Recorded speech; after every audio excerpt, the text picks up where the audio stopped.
Wow, ladies and gentlemen, we are back to Straight Talk tonight, February the 28th, 8 o'clock p.m. Eastern Standard Time. I am just blown away for the obvious reason that, uh, hold on, let me put this share screen on.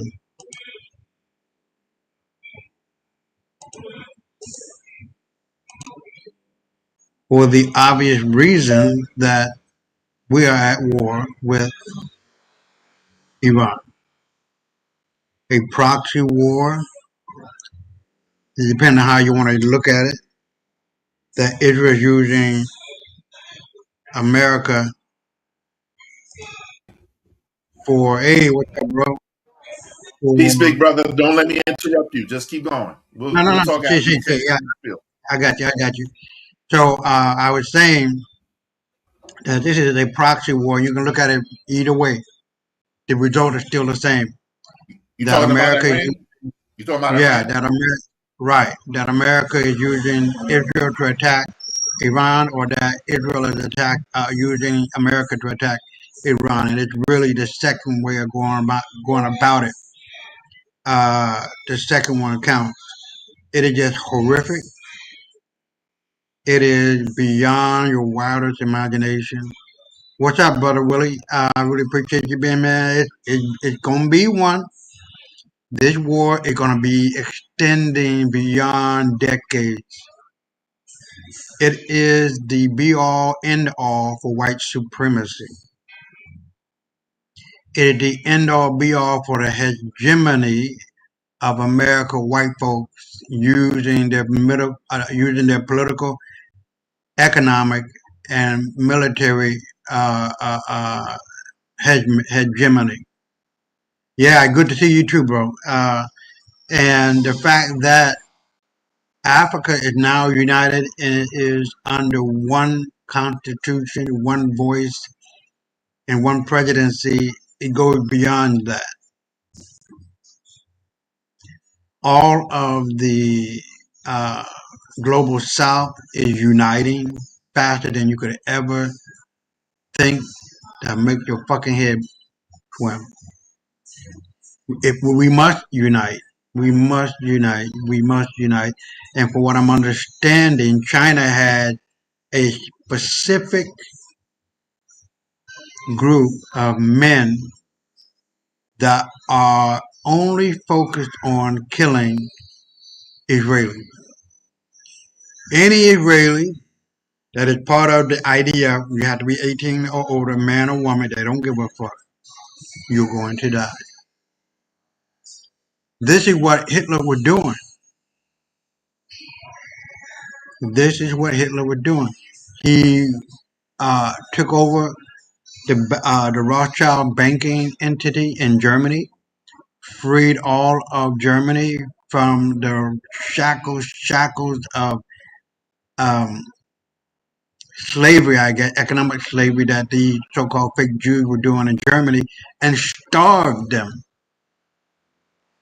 Germany was so powerful economically that it was the number one selling, producing entity nation in the world. America didn't have a problem with that. They were ruling Europe, Germany. But as history unfolds, these fake ass Jews took control of the media in America and began to say Germany is eating babies, blah blah, skipping. The American mentality changed and saw Germany as being evil, and history was changed forever. And that's how America got into the war with Germany. We didn't give a fuck. And and Japan attacked Pearl Harbor because Teddy Roosevelt pulled back the fleet to make it look like we were weak. And that's how we got into World War II. You see, all of this motherfucking shit is based on lies. This fucking animal, and I'm going to be very exact. You know how I am on this show. You know how we are on this show, brother Elise, brother Elias, and brother Willie. I'm not gonna hold back. Mm-mm. See, because I know white folks like you know white folks like we know white folks. Fuck them. These motherfuckers will never stop until we put a bullet in their motherfucking brain. Until we curb their asses like our ancestors did in Egypt and got them out. We should have killed every last one of them motherfuckers. Got them out of Egypt. We should have killed every last one of them motherfuckers. They don't know what civilization fucking is. They don't. They don't know what it means to be civilized. They want to keep their white supremacy above all and knowing fucking well they're not supreme out of motherfucking thing. Not none, not nothing. And so I'm gonna get to what you put here. Is it real scared or is it sacred? Or is it real scared? So I ran. Which one is that one about, bro? That's an article I put up last year when the Okay. same thing happened, when the threat against Iran was real deep, and then there was a bombing or two, and everybody thought we were in World War III, and I was the talk of the internet for like 2 or 3 days, and then nothing. So I think the same is going to happen. But I'm gonna let you finish what you got to say, and I'll come in when you're done. Okay. So I'm eating my cookie. So we're at the juncture, guys.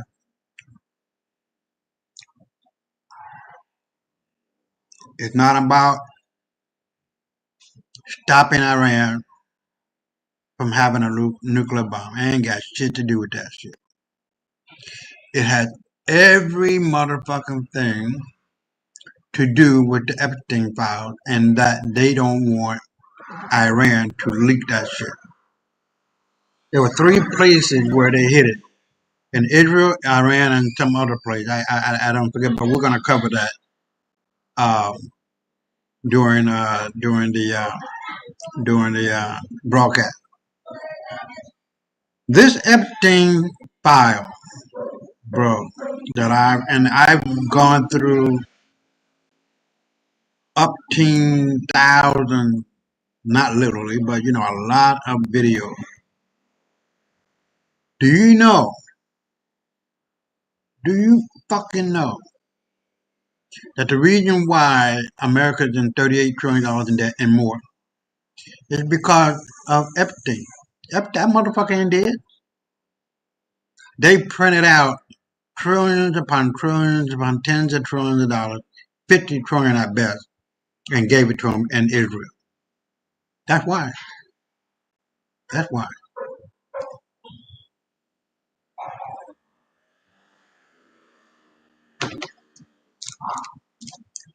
It is fucking unreal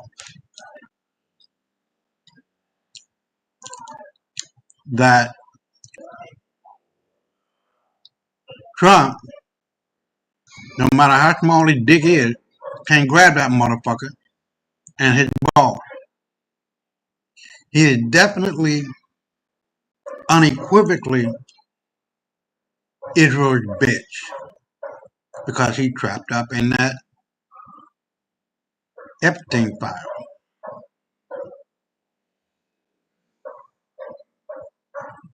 Can't get away with it. Can't get away from it. You must follow what is going on. Now, on the other hand, Brother Elias, we're looking at the closure for I don't know how long of the stock market. We're looking at the closure of the Fed, the Federal Reserve. We're looking at the closure of a lot of things that we talked about personally and on this show, how the Q is wrapping up. How perhaps, in fact, and I don't know, I can't confirm it. I can only go by what I'm seeing. that all of this may be a stage, which I don't believe because people are dying. But be it as it is, and be it as it may, then I would lend to that area of thought that perhaps this is the stage and the turn in which we go from the uh, corporate America to the republic again, where we are free, where our birth certificates are worth hundreds of millions, not tens of millions, not hundreds of millions of dollars, and we get that money. It is a fact that the black Indian got damn near a million and a half acres of land back without fighting it, without firing a shot. All you got to do is just go to court and prove that you had this land, and they give it to you. It's just that goddamn simple. So there's a lot of things that are happening on the surface and deeply rooted within the time frame and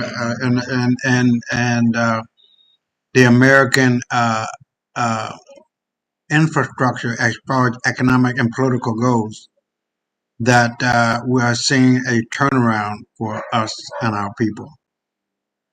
And that these fake white folk, fake Jews, fake whatever, they got to step to the side. They have no other place. They have no other choice. So as we prime up to the first video, you want to say anything, Brother Elias?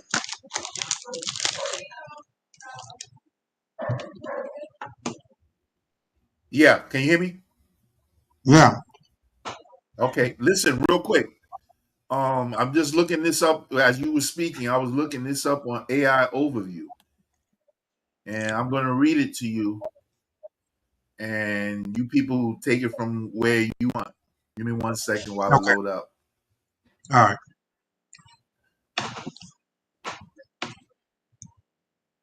One second. Up, and then it disappeared on me, and I'm trying to get it back. It's taking its time. You can go to the Take your video. time. I'll get it. Take your time. You sure? Okay, here it is. Here it is. Hold on. I'm on. You can you hear me? Yeah. What the hell happened?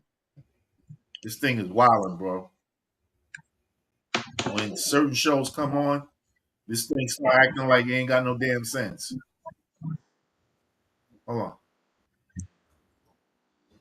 Okay, from AI Overview, I'm reading this verbatim. The land back movement in the USA is a growing, multifaceted effort by indigenous nations to reclaim stewardship of ancestral lands through legal actions, federal and private partnerships. Key successes include millions of acres returned by government conservation or purchasing efforts, such as the 70,000 plus acres restored to the Yurok. That's why, like Yankee, U like umbrella, R like Robert, O like Oklahoma, K like King. The Yurok Okay. tribe and 28,000 acres by the Boys Fort Band. Now, Boys is Bois, Forte, like, Forte, band, Right. Right. like a musical band. And Yurok tribe is highlighted. So I would suggest anybody look them up so that they know if they have claims, use that as an example to reclaim your Aboriginal land as well. And with that, I'm through, brother. Wow. Okay. So that's a confirmation. Right. And And this has been going on for years, but it's in the age of revelations that we're now in, everything is coming out, and people just thinking about the files, the alien files is supposed to come out tomorrow. right. Everything is coming out, not just the things that we've been hearing about for the last 2-3 weeks. Everything is going to Right. come out. Now, what is interesting, you might want to throw some light on it.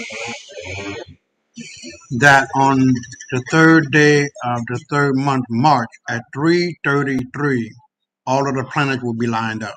Can you can you uh, uh, talk on that? Okay, from my take on that is this: there's a certain time, in going with what you love to say, we know that they have an expiration date, Hmm. just like a jug of milk or certain dairy things that you have in the fridge. I don't care how long you have it; it has an expiration date for when they can sell it, and then it has an expiration date. If you leave it too long in the fridge, it ain't gonna be no good. They have an Right, expiration, and when the alignment comes, it has no regard as to what's going on in life and so on and so forth. This is why the sun is in different positions. This is why the weather's changing. This is why they change the weather to make it beneficial for them. So, along with right, those planets aligning, your physical, if you're doing the things you're supposed to be doing in life, in other words, living in your purpose, you are also right, aligning with the right, cosmos because your body right, is the cosmos, right. right? When you align and everything in nature aligns, then what's supposed to happen is going to happen. And like you always say, there ain't nothing they can do about that. All right. There's No, they a can't book, stop right? They can't. There's a book that they have that knows exactly what's going to happen, and the book can't be changed. it. You talking about the So Looking Glass? it could be that. I don't know the name of it, but there's a book that they have, they took control of, and they know everything is going to happen. And so everything, including going back to COVID in 2020, 6 years ago now, you know what I'm saying? Everything that happened was with the intention of what's happening now. We have planetary alignment. Remember, they call it the Great Awakening. Right, If you want to put it in biblical terms, it would be the Book of Revelation. So everything's being revealed. The Great Awakening was a time for people to wake up and this is why African Americans have delineated and no longer want to fuck with all these other extra outside people who don't give a fuck about them. right. You know what I'm saying? So everything is aligning, and that's just one more verification of proof to say that everything is aligning and everything is going the way it's supposed to go. So when we get where we need to go, we'll have fulfilled our purpose and have another one waiting in the offing.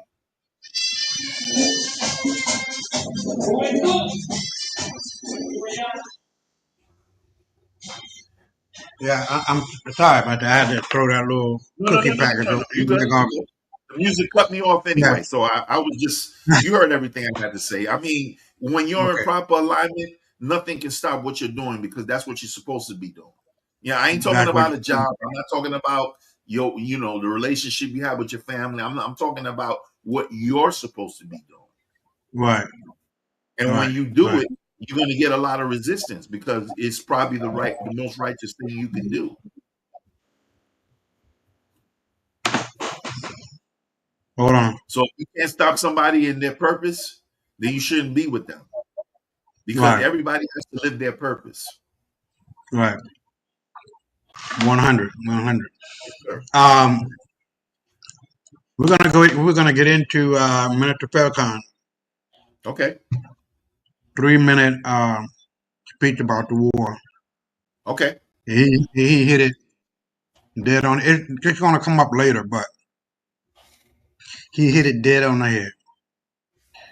This world has come to the end as we know her. This world, and you and I spoke about this many times on the show, that this white motherfucking boy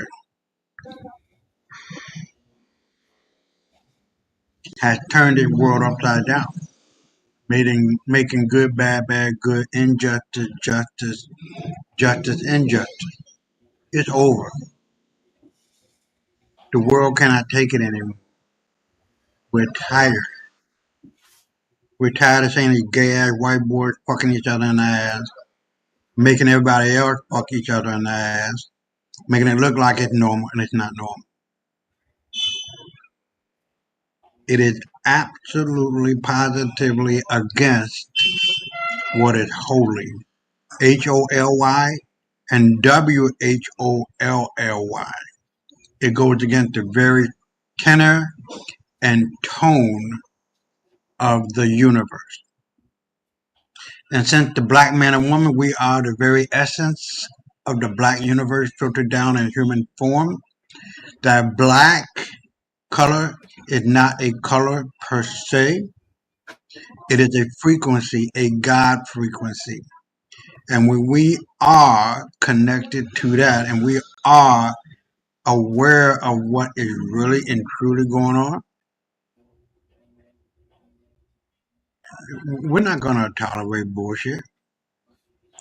We're going to be true men who grab their fucking dicks and balls and act like real men of authority, moral authority, with character and integrity and frugality and resoluteness and kindness, but also at the when it is necessary to kill your enemy, because when you kill your enemy, you don't have to worry about your friend. It is a true Machiavellian mindset that we must have. Fuck all this kumbaya bullshit and holding hand. Fuck you. You cannot be so heavenly bound that you are of no earthly good. It doesn't work that way. It is now time for true men to stand up, fight back, and when it is necessary, kill. It is necessary 100% time a trillion to kill all these motherfuckers who are fucking killing, raping, violating men, women, and especially children and babies. It's an automatic death sentence. There's no I'm sorry. There's no I didn't know. There's no I'm just going on doing what everybody else doing. Man, fuck you. You mean to tell me you ain't got no common sense, Oprah?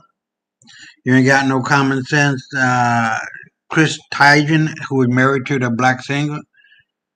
Can't think of his name.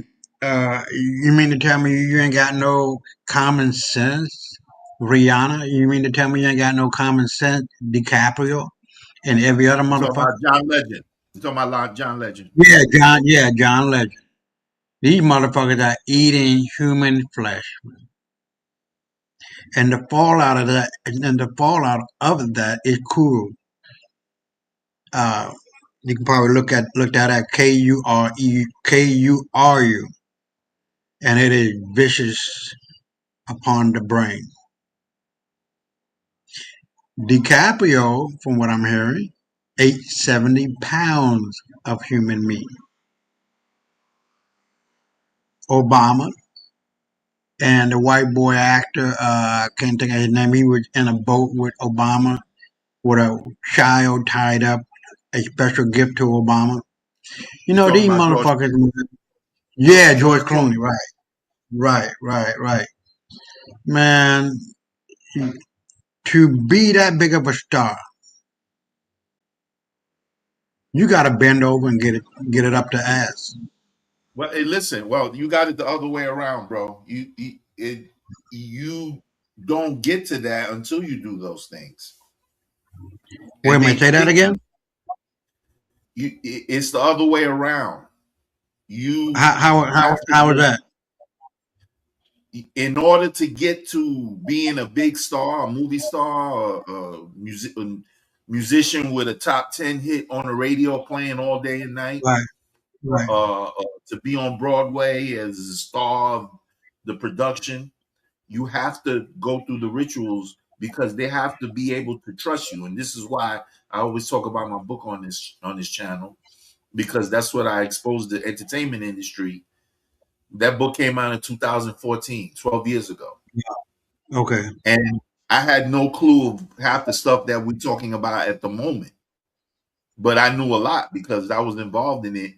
And I seen enough to know that this is a dirty game that's being played here.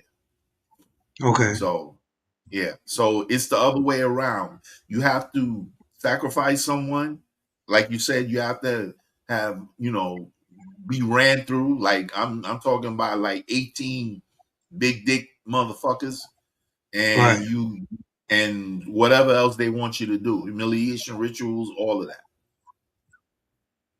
And depending on how you want to go will determine what you have to do to get to those points. Being a star in Right. a major movie, so Will Smith, you know, the only person, even Denzel Washington, had to get shot in the ass in Training Day in order to win an Academy Award, and he should have won a whole bunch before that. Right. Right. Right. Training Day. I'm Right. talking Now, about. now that nigga dying from what I'm hearing. Oh, okay. Well, could be. I mean, there's going to be a lot more of them going. They're going to. Most of them that are going to go soon are going to be dying through what's called a Rommel death. You know What what now? a Rommel death. I'm going to look it up and put it in the chat. But what a Rommel death is when you pass away as a result of being killed by the administration that's in place right now, but they don't ruin your legacy to the public so that your family don't have to go through the humiliation. What? Oh, okay. Okay.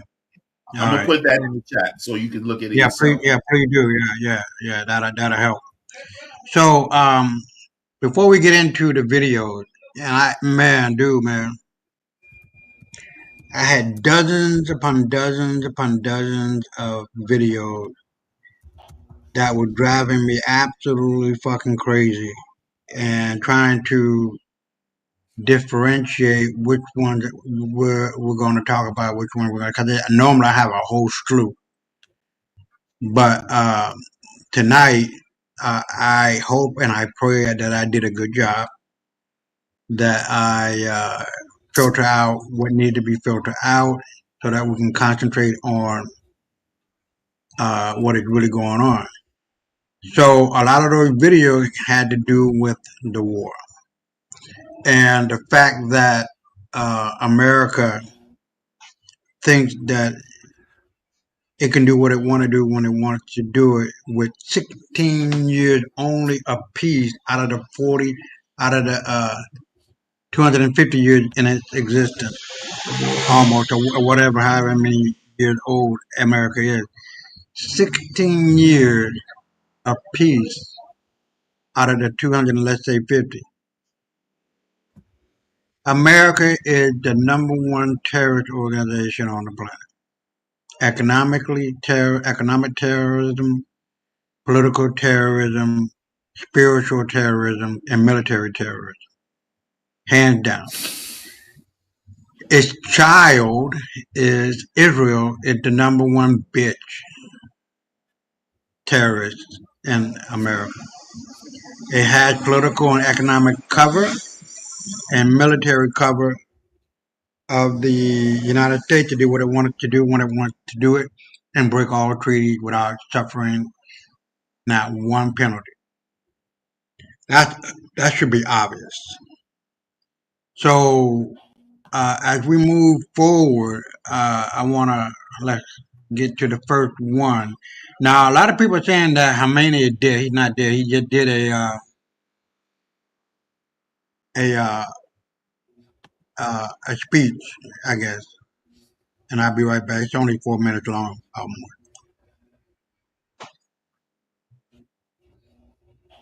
Major combat operations in Iran. For 47 years, the Iranian regime has chanted death to America and waged an unending campaign of bloodshed and mass murder, targeting the United States, our troops, and the innocent people in many, many countries. Iran is the world's number one state sponsor of terror, and just recently killed tens of thousands of its own citizens on the street as they protested. This is one of the things, it's actually shocking and appalling to me. Almost none of these virtue signaler people in the West weren't talking at all about the Iranian regime murdering their own citizens. I wonder why. To the members of the Islamic Revolutionary Guard, the armed forces, I say tonight that you must lay down your weapons and have complete immunity. Or, in the alternative, face certain death. Finally, to the great proud people of Iran, I say tonight that the hour of your freedom is at hand. When we are finished, take over your government. It will be yours to take. Oh my God. This will be probably your only chance for generations. For many years, you have asked for America's help, but you never got it. No president was willing to do what I am willing to do tonight. So let's see how you respond. Now is the time to seize control of your destiny and to unleash the prosperous and glorious future that is close within your reach. Do not let it pass. May God bless you all. Thank you. Khomeini's house satellite photos? Uh-oh. Oh my God! What house? That looks permanent? Yeah, I think he's dead, guys. Khomeini's body has been found, and he is confirmed dead. Iran Supreme Leader Ayatollah Khomeini is dead, along with 5 or 10 other top leaders in the Iranian government who are all meeting at So wait a minute. Are you telling me that we just waited for them all to get into one building and then we just blew up the building? I'm Iranian and I want to tell every leftist pro-Palestine person to shut the fuck up about Iran's situation right now. It's none of your business, bitch. You were silent about the Iran massacre and you better keep it that way now. That's because a lot of the pro-Palestine people are just pro-Islam. Why weren't they talking about it? It's because Iran's Muslim. That's the reason why. Duh. Of course. Iranian officials say we're interested in de-escalation 5 hours ago. That should cost money. We're all in now. Yeah, y'all had a chance. Look like the Russians and Chinese are leaving the Iranians out to dry 3 minutes ago. Khomeini, one of the most evil people in history, is dead. All right, so that's from President Trump. This is not only justice for the people of Iran, but for all great Americans and those from many countries throughout the world that have been killed or mutilated by Khomeini and his gang of bloodthirsty thugs. He was unable to avoid our intelligence and highly sophisticated tracking systems. There was not a thing he or the other leaders that have been killed along with him could do. We are hearing that many of the IRGC military no longer want to fight and are looking for immunity from us. As I said last night, now they can have immunity, later they only get death. Being able to kidnap a head of state and decapitate a regional military power back to back without taking a single American casualty is such a wild spectacle of power. I don't think it has any other historic precedent. Honestly, I'm trying to think about it, and I don't know if it does either. Any thoughts on that, bro?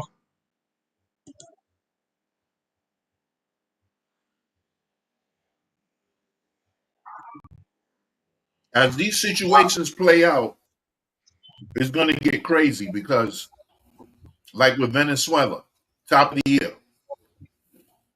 it was invaded, allegedly, and they snatched Maduro out of there.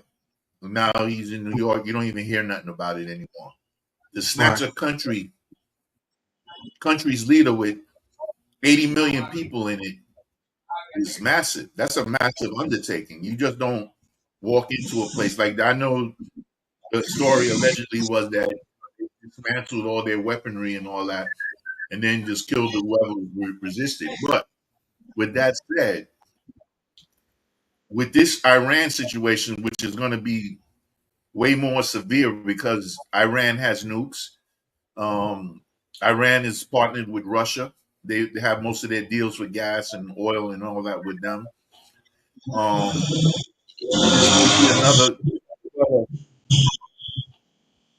This may be another Venezuela situation where they're doing this basically behind a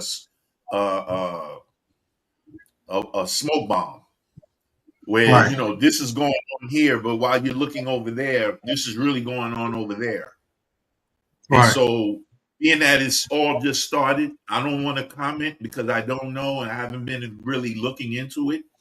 But like I said, that post, the first one that I sent you, was about last year when Trump bombed Iran and everybody was saying we're going to go into World War III, and then 3 days later you didn't even hear about it no more, like it never even happened. To put it all together, what I'm thinking is everything is coming down to the last minute, and they're going to distract you with all this other stuff so that they can finally get it all together and announce the EBS, the storm is upon us, and then the real shit really starts. So it's just going to be on go from this point on. Like you said a few minutes ago, 3-3 is only 4 days away from today. If you don't count the day 3. So let's see. We ain't got long to look. Okay. So What's we're your gonna go take? on to. I want to hear what you have to say real quick. No, I mean it's gonna be what it's gonna be, and the cosmology of it all, the astronomy of it all, astrology of it all. This is what our ancestors were really concentrated on. Our ancestors were not stupid, beyond our comprehension. And from what I'm understanding, Africa is going back to the way in which we were, and that they are replenishing, reconfirming all of that technology that is wrapped within the uh, um, philosophical voodooish, and I don't want to say it in a bad way, in which our ancestors were. And Right. we had some technology that were beyond your wildest imagination. And I'm sure, and the last time I had seen Supreme African Breaking News, they were on the cusp of really changing the game militarily. I mean, when they blew that NATO ship out of the water, the NATO commander didn't know which way the submarines warheads were coming. There were so many the Phantom uh, submarines and the use of AI that they couldn't respond. They didn't know which was which and what was what. And so by the time they figured it out, it was too late, and they sunk that ship, and it's now sleeping very comfortably along with its crew in the Atlantic Ocean.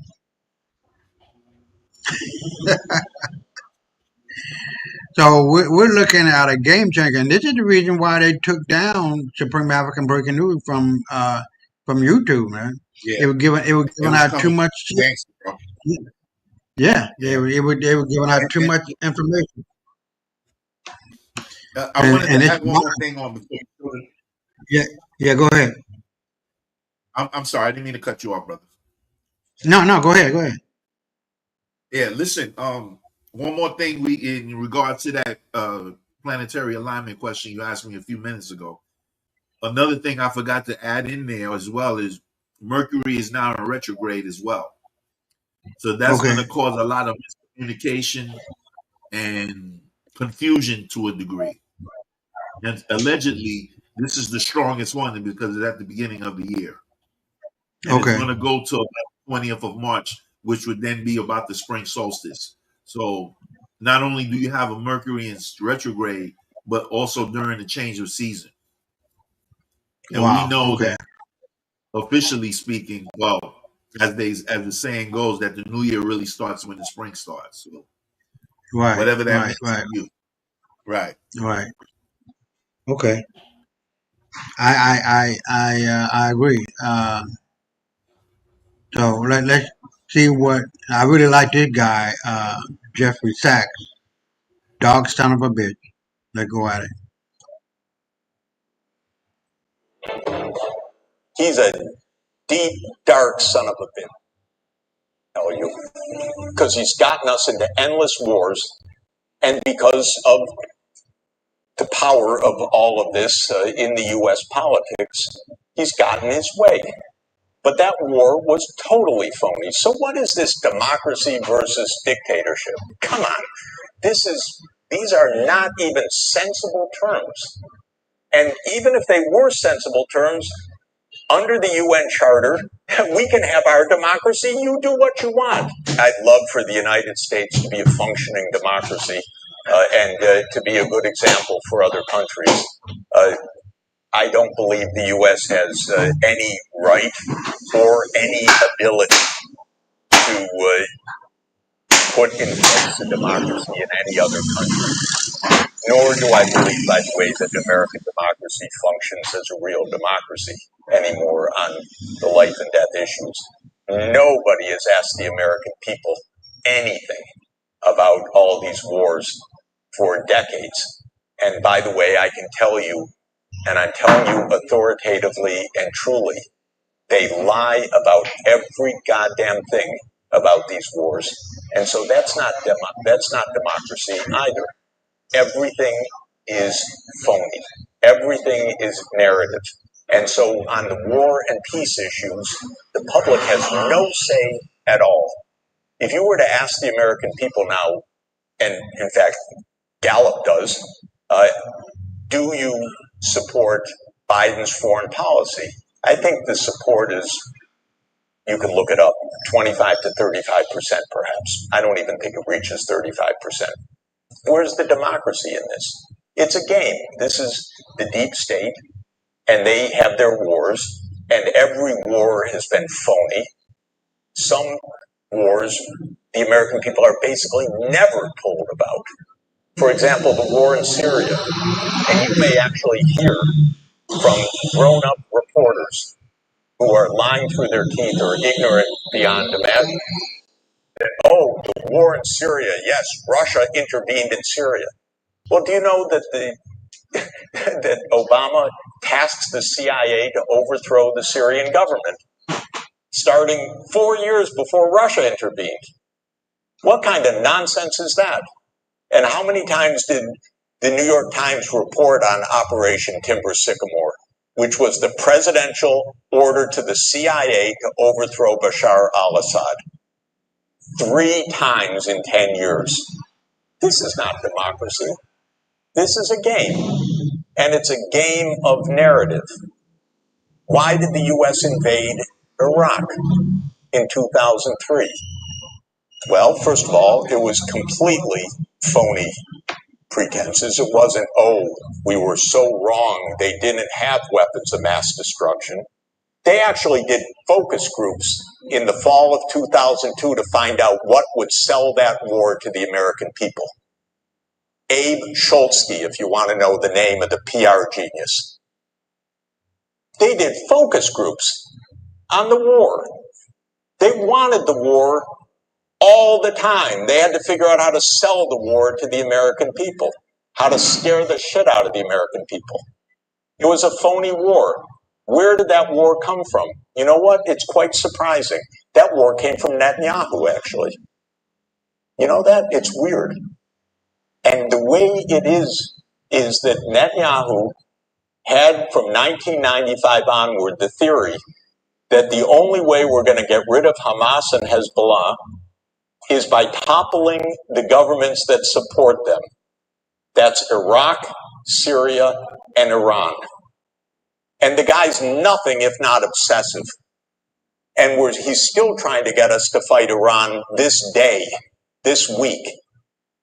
He's a deep, dark son of a bitch, sorry to tell you, because he's gotten us into endless wars, and because of the power of all of this in the U.S. politics, he's gotten his way. But that war was totally phony. So what is this democracy versus dictatorship? Come on. These are not even sensible terms. And even if they were sensible terms, under the UN Charter, we can have our democracy. You do what you want.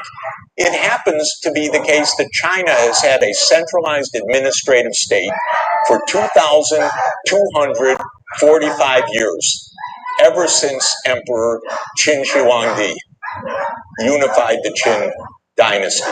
There have been a few periods also of disintegration of the dynasties, but if you look through the Qin, the Han, the Tang, the Song, the Ming, the Qing, till today, till the PRC, this is the same structure, by the way. This is an administrative state ruling over almost the same region, by the way, for more than 2,000 years. So, by the way, it has been wondrously effective for a long time at keeping the internal peace. China's only wars were nomadic invasions from the steppelands in the north. and then one crazed, well, then the Mongols invading, that's part of that, and one absolutely crazed shogun in the 1590s trying to take over China, and he made it as far as Korea and was killed. Other than that, this has been actually exceptional statecraft until Britain had the genius idea of fighting a war to sell opium in China in 1839, one of the most noble efforts imaginable. And that started the modern era of China. So I don't buy it at all. But even if it were true, it's illegal under international law, unwise, and, look at the great accomplishment of pouring in, I don't know how many hundreds of billions of dollars into Afghanistan for 20 years to get from the Taliban regime to the Taliban regime. This is American genius at democracy promotion. They don't care at all about democracy, by the way, at all. They topple governments they don't like that won't do their bidding. They topple democracies if they don't like them. They'll topple anybody that they don't like. That's how it's worked all along. They never said, oh, we can't topple Mossadegh in 1953. He's a democratic government. No, they toppled the democratic government in Iran and put in a police state, which led to wonderful long-term relations with Iran because they really love the American people for that. So this is not about democracy. This is a game, and it's a terrible game, and it's a secret game, and it's played by the CIA, which is the most important agency in the United States, because they have complete secrecy, complete unaccountability. There was one review of the CIA 49 years ago, the Church Committee, and nothing since then. And as one of our CIA directors, they're all, I was going to say one of the worst, but they're all the same by the time they get there, or by the time they leave there, because the agency takes them over. Pompeo said, as he was proudly explaining the role of the CIA to some Texas students a few years ago, and you can find it online, he said, what do we teach at the CIA? To lie, cheat, and steal. And that's a pretty good encapsulation of the methodology. And that is a very dangerous world being created that way. So China's not going to turn the U.S. into a dictatorship. Maybe the U.S. will turn into a dictatorship. Maybe it will just turn into a plain old plutocracy. Maybe it will turn into a military-industrial state as the complete dominance. I don't know. But it's not going to come from China. It's going to come from inside. That's where our risk is. AIPAC, of course, is the Israel lobby. It's been extremely influential for decades. It's a significant campaign funder, but it's also one of the paradoxes of American power, which is that a few $100 million buys tens of billions of dollars of U.S. response. Basically, our Congress sells itself for very cheap. If you have, a few $100 million, you too can buy American foreign policy. So this is the ironic part of this. What to do? My view is that this will change actually, but I want it to change fast because the danger is very high, and literally every day Netanyahu is trying to provoke a war with Iran right now, which could quickly escalate into something absolutely awful. I think two things can change this. One is American public opinion, which I say doesn't count for very much in these issues, but is absolutely against what Israel's doing. And this has been a shocking period. It's so vulgar. It's so out there. The bombing is so relentless. The viciousness of it is so terrible that it has shocked the American people, especially young people. But actually, the few times I've said that on air, lots of older people have written to me indignantly saying, I'm against Israel too, what it's doing. So it's actually a pretty widespread view. The second thing is that world opinion is shocked. and not only world opinion, political opinion worldwide. So I hang out at the UN. Israel has no backing at the UN for what it's doing. What it has is the US veto and Europe, as usual, hiding behind the US or abstaining in votes. Even the European Union's divided because it's so awful what's going on that Ireland and Spain and Norway and others are recognizing the state of Palestine, despite the U.S. saying don't do that. But on resolution after resolution, there's an overwhelming majority against Israel's actions. There was this July an International Court of Justice ruling on the illegality of Israel's occupation. I think there's likely to be an ICJ ruling in the coming months that will find, I believe, Israel to be in violation of the 1948 Genocide Convention. That also will be a shocking moment, and I think it's likely, although you can only imagine the lobbying pressure that is being put on right now. So these are two forces that are at play.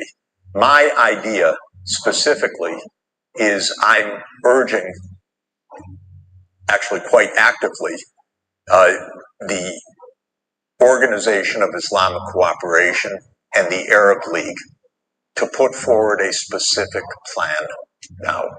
Now, I believe, based on international law, that the only way forward that can possibly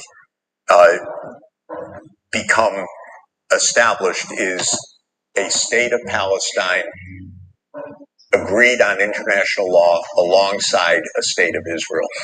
And that the two-state solution, which goes back to the 1947 partition plan, is enmeshed in countless UN Security Council and General Assembly resolutions and the ICJ ruling, which talks about the border of the 4th of June, 1967, before the Six-Day War. So what I am urging and hoping for is that the Organization of Islamic Cooperation, which is 57 Islamic Islamic majority nations, and the Arab League specifically, put forward a plan for a two-state solution, peace, UN Security Council oversight of armed forces to keep the two sides apart. I think more than normal peacekeepers, but really stationing troops basically to keep the two sides apart. And Iran saying, yes, we stop our aid to Hezbollah and to Hamas in the context of a state of Palestine being achieved. And the U.S. says we drop the sanctions against Iran at the same moment. So we put all the pieces together and say, voila, this is something that is of mutual benefit for everybody. The only one that opposes this, in my view, is the extremists in Israel, represented by Netanyahu, Smotrich, Ben-Gvir, and the other extremists in this utterly obnoxious and genocidal government that is in power in Israel right now. And it's just one vote away, in my estimation, which is the U.S. veto. And I believe that if the security state in the United States looks honestly and dispassionately at this, if the American people understand how many wars Netanyahu has led the American people into and what a disaster this has been, that actually it's possible to change. It's not a sure deal by any means, but I want the rest of the world to say to the United States, you, not Israel, you are the obstacle to peace, the only obstacle remaining, because we don't need Israel's approval for this. Why should Israel have a veto over a state of Palestine? Of course it has no veto in international law. It's you, the United States, that's using the veto. And I want the world to say that clearly with a plan, and to be able to say to the Israeli people, this is not about squandering your safety. It's about actually your safety as in a most fundamental way.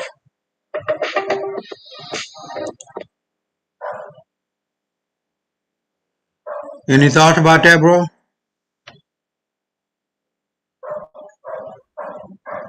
Not really. Okay. Not really. So I think we're getting a summary of Ben Gavir and one of and their top military strategy that it did, taken out by Iran.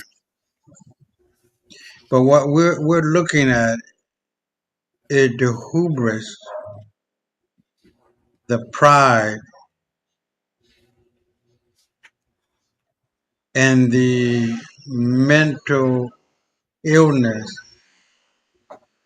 that is so prevalent amongst white folks that they think they can do what they want to do when they want to do it and how they want to do it, and karma would never come their way. Right. And it is definitely here, and definitely after today and every day forward, it's going to be the end of the end of the end for white folks and the beginning of black folks, brown skinned folks around the globe. We know that the only way to really put an end to this shit is to unite. We have all of the resources. We have all of the manpower. We have all of the brain power. We have all of the intellect and the military strategies necessary to beat these motherfuckers. Cause they beating themselves. They're so fucking lazy. They don't want to work. They want to rest on the backs of black folk. That back done stood up now, so now they scrambling, trying to uh, get their balance, and at the very least, put forth an effort in making it look like they're threatening black folk to get back into place. That's dead in the water. Ain't none of that. We ain't going out like no sucker. We know the game. We played the game. We tried and tried and tried to talk to these motherfuckers, and it ain't no good. So my thing is what it says on the ticker, FAWF, fuck all white folks. I mean that from the bottom of my motherfucking heart. You cannot deal. Our ancestors tried this shit 3 times. What the fuck did it look like me trying it 4 times for? Ain't no motherfucking way I'm gonna waste my time and my breath trying to deal with these motherfuckers. It's over. 3 The strikes you definition out. of insanity. Huh? The definition of insanity. Oh yeah. The definition of insanity: keep repeating the same dumb shit. It just don't make no damn sense. So fuck them, and they're going and are being fucked, literally and figuratively, in every which way you can, and any which way we figure is best, politically, economically, spiritually, and physically. I'm sorry, politically, economically, spiritually, and physically. It's over for these motherfuckers. There's no recovery. And I read somewhere that they actually believe they're going to still be in control after all is said and done. And Jared Kushner, the son-in-law who's married to Ivanka Trump, is the bitch-ass motherfucker that started this war. It wasn't Trump. He over there on the Gaza Strip. Huh? You know his father. His father is in charge of the Shabbat. Do you know who the Shabbat are? Say that again. You're kind of breaking up. His father is the one he's the head guy at the Shabbat. The Shabbat yeah. are the top. Yeah. Right. You know they are. Right. They are like they're like the Jesuits of the Jews. Okay. Yeah. So it's really getting down to them. But they ran by the black nobility. Yeah, I heard about that. But it's all coming out. You know, we ain't got to worry about that. It's all gonna be There's only three things you can't hide forever: the sun, the moon, and the truth. It all come out, and it's all about the oil off the Gaza Strip, and turn that whole area upon bones, upon bones, upon building the paradise that they talk about. See, God ain't too fond of pretty and don't like ugly. And it's gonna be hell on water, man. That these white folks don't see the handwriting on the wall. But we've been saying it, I've been saying it, you've been saying it, we've been saying it, that their death certificate has been signed, sealed, and delivered a long time ago by their ancestors. They can't escape it. So as we move forward, this one, Iran's secret tunnels under Hormuz, U.S. carriers exposed. Now, hold on, let me bring that up. Hormuz.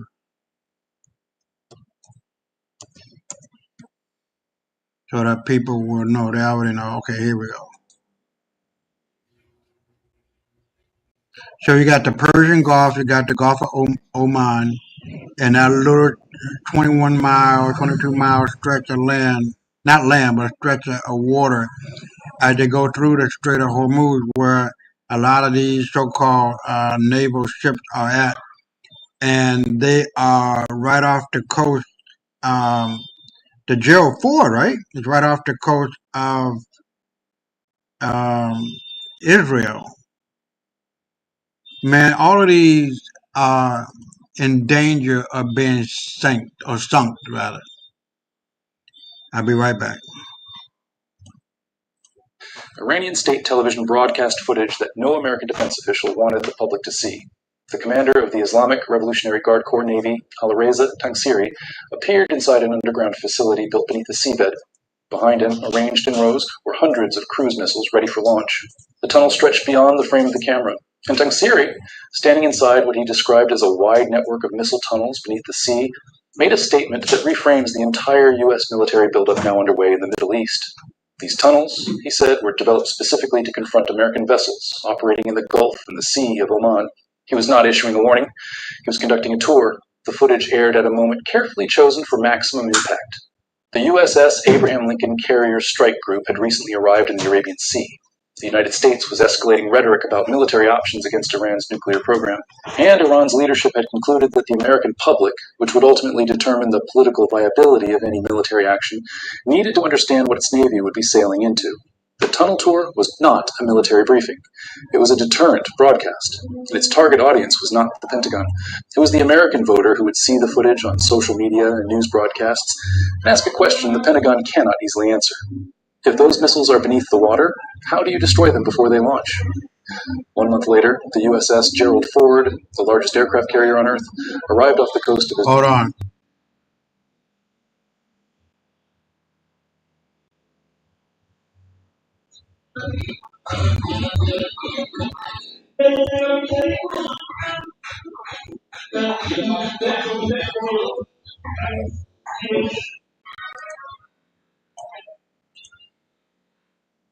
Israel. The USS Abraham Lincoln has been operating in the Arabian Sea since late January. Between them, they carry over 150 aircraft. They are escorted by more than 15... Hold on.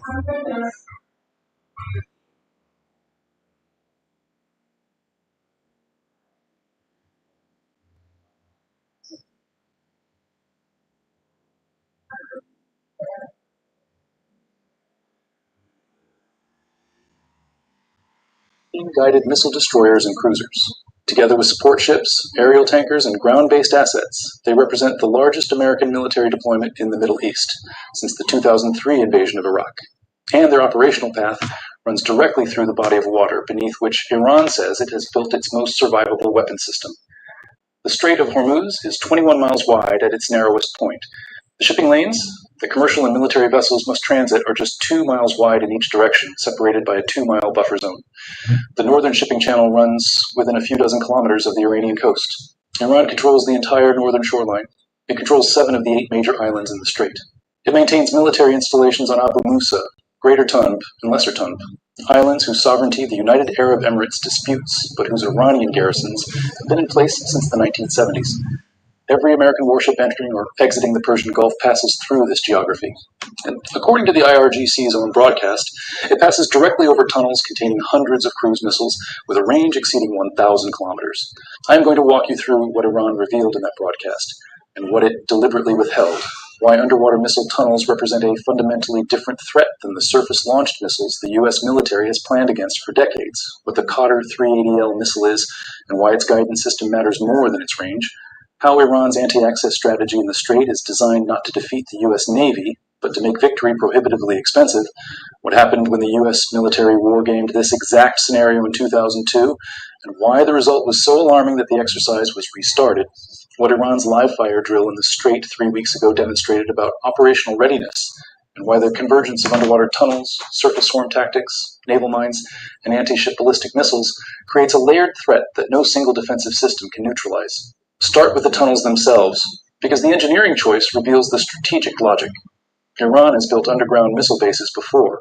Its ballistic missile program relies heavily on tunnel complexes carved into mountainsides, a strategy that survived the June 2025 strikes because many mobile launchers were dispersed before the bombs fell. But underwater tunnels represent a different order of survivability. A tunnel beneath the seabed cannot be destroyed by bunker-busting bombs dropped from aircraft. The water above it provides a layer of protection that rock and earth do not. Acoustic detection is complicated by the ambient noise of one of the world's busiest shipping lanes, and the launch apertures, if they exist at the tunnel exits near the coastline or island positions, can be concealed beneath structures that appear civilian until the moment of use. Tangsiri identified the primary weapon housed in these tunnels as the Qadr 380L, a cruise missile manufactured by the IRGC Navy with a range exceeding 1,000 kilometers, and smart guidance capable of tracking targets until impact. The tracking until impact capability is what distinguishes this weapon from earlier Iranian anti-ship cruise missiles. Older systems like the Noor and Kawsar relied on preset targeting coordinates or relatively simple radar seekers. A missile that tracks its target continuously means it can engage a moving warship that changes course after launch, a capability that dramatically reduces the effectiveness of evasive maneuvering, one of the primary defensive tactics available to surface combatants. A 1,000-kilometer range means a Qadr 380L launched from the Strait of Hormuz can reach targets anywhere in the Persian Gulf, throughout the Gulf of Oman, across the Arabian Sea, and deep into the territory of every Gulf state hosting American military installations. That range covers Al Udeid Air Base in Qatar, which Iran struck during the 12-day war. It covers naval support activity Bahrain, home to the U.S. Fifth Fleet. It covers Ali Al Salam Air Base in Kuwait. It covers Al Dhafra Air Base in the UAE. It covers every U.S. military facility in the region from a single launch position that, according to the IRGC, is concealed beneath the water. Now place these tunnels within Iran's broader anti-access and area denial architecture, because the tunnels are not a standalone weapon system. They are one layer in a defense designed to make American military operations in the Strait so costly that the political calculus shifts before the military objective is achieved. The architecture has 5 layers, and understanding all 5 is necessary to grasp why the Strait represents the most dangerous 21 miles of water on Earth. The first layer is mining. Iran possesses an estimated 5,000 to 6,000 naval mines, including bottom mines and influence mines that are slow to clear and disproportionately disruptive. Iran does not need to lay a perfect minefield. It needs to create doubt. Even suspected mines can halt commercial shipping, spike insurance rates, and force the U.S. Navy into time-consuming mine countermeasures operations while under missile fire. The shipping lanes through the Strait are 2 miles wide. Seeding those lanes with even a fraction of Iran's mine inventory creates a choke point within a choke point. The second layer is the fast attack boat swarm. The IRGC Navy operates hundreds of small high-speed boats armed with anti-ship missiles, rockets, and heavy machine guns. These include the Zulfikar class, which carries 2 Zafar anti-ship missiles with a 25-kilometer range, the Ashura class boats armed with 107mm rockets and machine guns. Iranian sources claim advanced variants like the Haider class can reach speeds of up to 110 knots, or roughly 200 kilometers per hour. At those speeds, they can close the distance from the Iranian coast to the shipping lanes in minutes. In the confined waters of the Strait, where U.S. ships are forced into predictable channels and detection ranges compress, the swarm tactic is designed to overwhelm defensive systems through volume. If 100 boats attack and defenses stop 90%, the remaining 10 can still inflict catastrophic damage. The third layer is anti-ship cruise missiles launched from mobile coastal batteries. These are truck-mounted launchers concealed along Iran's southern coastline and on its island positions. They can be disguised as civilian vehicles, repositioned after firing, and deployed in salvos designed to arrive at the target simultaneously from multiple directions. The underwater tunnel network adds a new dimension to this layer by creating launch positions that are not vulnerable to the preemptive strikes that would normally target mobile batteries in the opening hours of a conflict. The fourth layer is anti-ship ballistic missiles, a capability Iran developed specifically for the Strait environment. The Khalij Fars, meaning Persian Gulf, is a missile designed to strike moving warships with a terminal diving trajectory at supersonic speed. The Hormuz 1 and Hormuz 2 variants use either infrared, seekers, or radar homing guidance. The names of these weapons are not subtle. They are named after the waterway they are designed to deny. Breaking Defense reported that, based on experience with Houthi anti-ship ballistic missiles in the Red Sea, military options to defend ships from these weapons are limited. Defensive engagements take between 9 and 20 seconds. Each interception consumes expensive surface-to-air missiles from finite shipboard magazines. Iran's strategy is to exhaust those magazines through volume, firing more missiles than the defensive systems can absorb. The fifth layer is submarines and midget submarines optimized for the shallow, cluttered waters of the Gulf. These platforms can lay mines, launch torpedoes, and provide targeting data to shore-based missile batteries. In the confined geography of the Strait, where ambient noise from commercial shipping degrades sonar performance, submarine detection is significantly more difficult than in open ocean. The interaction between these 5 layers is what makes the Strait qualitatively different from any other naval operating environment.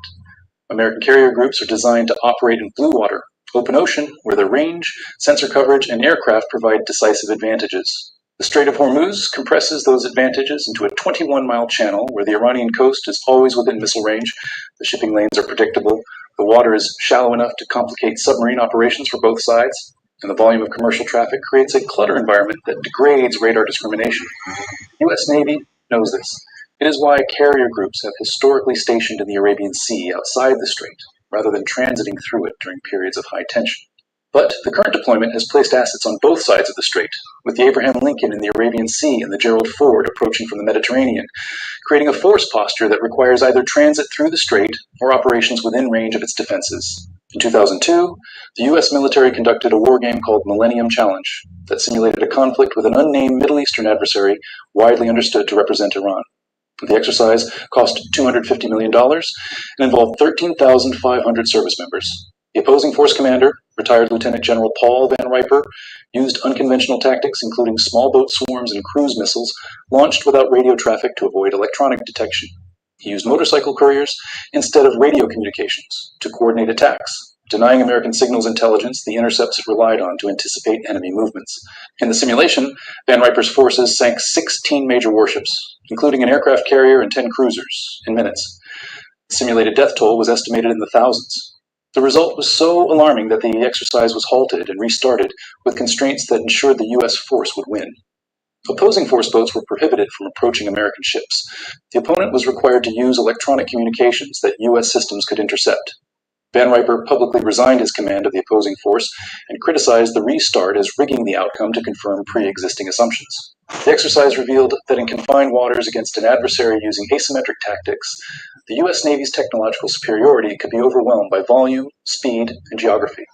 That was 24 years ago. Iran has spent every year since developing the exact capabilities that produced that simulated catastrophe. The swarm boats are faster now. The missiles are more accurate. The drones did not exist in 2002. And the underwater tunnel network, which gives Iran the ability to launch cruise missiles from positions that survive the opening American strikes, adds a survivability dimension that Millennium Challenge did not model. Van Riper's simulated victory assumed surface-launched weapons that could be targeted and destroyed.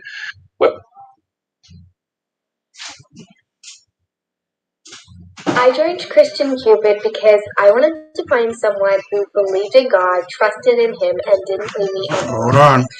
I can.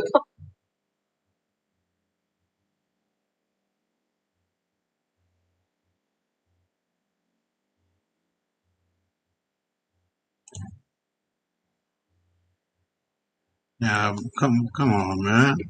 The swarm boats are faster now. The missiles are more accurate. The drones did not exist in 2002, and the underwater tunnel network, which gives Iran the ability to launch cruise missiles from positions that survive the opening American strikes, adds a survivability dimension that Millennium Challenge did not model. Van Riper's simulated victory assumed surface-launched weapons that could be targeted and destroyed. Weapons launched from beneath the seabed operate on different assumptions entirely. 3 weeks before this script, Iran conducted a live-fire military drill in the Strait of Hormuz titled Smart Control of the Strait of Hormuz. Mariners in the region were warned by radio that Iran planned live surface firing. The semi-official Tasnim news agency reported that missiles launched from inside Iran and along its coast struck their targets in the strait. The drill was not a routine exercise. It was a demonstration conducted while the USS Abraham Lincoln Carrier Strike Group was operating in the Arabian Sea just outside the strait's eastern entrance. Iran then took a step it had never previously taken during a period of tension with the United States. It temporarily closed portions of the Strait of Hormuz to commercial shipping. The Associated Press described this as a rare, perhaps unprecedented shutdown of the strait, a signal from Iran of the potential fallout to the world economy if the United States attacks. The significance of the closure requires context. During the 12-day war in June 2025, Iran launched over 500 ballistic missiles and hundreds of drones at Israel and struck Al Udeid Air Base in Qatar, killing American personnel. Yet it did not close the strait. During the tanker wars of the 1980s, when both Iran and Iraq attacked commercial shipping and used mines to disrupt traffic, Iran harassed vessels, but did not declare a full closure. The decision to conduct a closure drill now, while 2 carrier groups and 40,000 U.S. personnel are deploying to the region, demonstrates that Iran's calculus has shifted. The strait has moved from a theoretical leverage point to an operational one. Iran is signaling not just that it could close the strait, but that it has rehearsed doing so, that it possesses the operational procedures and command authority to execute, and that the weapon systems required, including the cruise missiles and the underwater tunnels, are at readiness levels sufficient for use. Mohammad Akbarzadeh, political deputy of the IRGC Naval Forces, stated publicly that Iran exercises complete dominance over the strait across air, surface, and subsurface domains. He said Iran receives real-time intelligence from the sky, the surface, and under the water of the strait, and that its security is dependent on decisions taken in Tehran. Iranian media close to the IRGC reinforced this messaging by publishing footage of the USS Abraham Lincoln and its accompanying warships under the headline, "An Immediate Message to Abraham Lincoln." Broadcast recalled Tehran's detention of 10 U.S. sailors in 2016 after their vessels entered Iranian territorial waters, an incident that demonstrated Iran's willingness to confront American military personnel directly in the strait environment. The IRGC media then aired simulated targeting sequences against the carrier, imagery designed to communicate that the Abraham Lincoln is being tracked and that the weapons to engage it are deployed. A claim of complete dominance is certainly exaggerated. The U.S. Navy retains overwhelming superiority in every measurable category of naval warfare. American Aegis combat systems can track hundreds of incoming threats simultaneously. SM-series interceptors provide layered missile defense. Electronic warfare capabilities can jam Iranian targeting radars. And the carrier air wings embarked on the Ford, and Lincoln can establish air superiority over the strait in the opening hours of a conflict. But dominance in the strait is not measured by the same metrics as dominance in open ocean. In a channel 21 miles wide where the shipping lanes are 2 miles across and the Iranian coast is always within range, the question is not who would win a sustained naval conflict. Iran would not. The question is how much damage Iran can inflict before it loses, and whether that damage to carriers, to destroyers, to commercial shipping, to oil infrastructure, to the global economy, exceeds the cost the United States is prepared to absorb for whatever objective the strikes are designed to achieve. The economic dimension of that cost calculation is staggering. 21 million barrels of oil pass through the Strait of Hormuz every day, accounting for roughly 37% of global seaborne oil traffic. Saudi Arabia alone ships approximately 5.5 million barrels per day through the corridor. Iraq, Kuwait, Qatar, Bahrain, and the UAE all depend on it for their energy exports. There is no alternative route for this volume. A pipeline bypass exists, the Abu Dhabi crude oil pipeline to the port of Fujairah on the Gulf of Oman, but its capacity of roughly 1.5 million barrels per day places less than 8% of strait throughput. A disruption lasting even days would trigger an immediate oil price spike that cascades through every economy on Earth. During the 12-day war, oil prices rose 15% in 72 hours without a strait closure. An actual closure, even partial, even temporary, double or triple that impact. Almost half of India's crude oil imports and 60% of its natural gas supplies transit the strait. China, Japan, and South Korea are similarly dependent. An energy intelligence analyst based in the UAE told Al Jazeera that there are no other major sources of supply that can make up for what comes from the Gulf, noting that around 70% of OPEC Plus spare production capacity sits in Gulf states that depend on the Strait for export. A Hormuz disruption is not a regional event. It is a global economic shock that affects the price of everything transported, manufactured, heated, and powered by petroleum, which is functionally everything. The counter case requires examination. Iran has threatened to close the strait in every period of tension since the 1980s and has never fully followed through. The threats serve a deterrent function, raising the perceived cost of military action without incurring the economic consequences that closing the strait would impose on Iran itself, since Iran's own oil exports transit the same waterway. Sustained closure would damage Iran's economy alongside everyone else's. The U.S. military has conducted decades of planning for exactly this scenario, including mine countermeasures, anti-swarm tactics, and the suppression of coastal missile batteries. American electronic warfare capabilities can degrade Iranian targeting systems.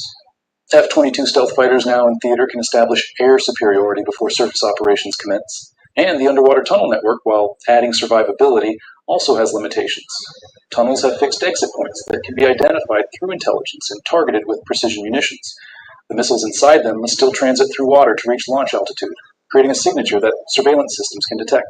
Iran's conventional military was significantly degraded by the June strikes, which halved its ballistic missile stockpile and destroyed much of its air defense network.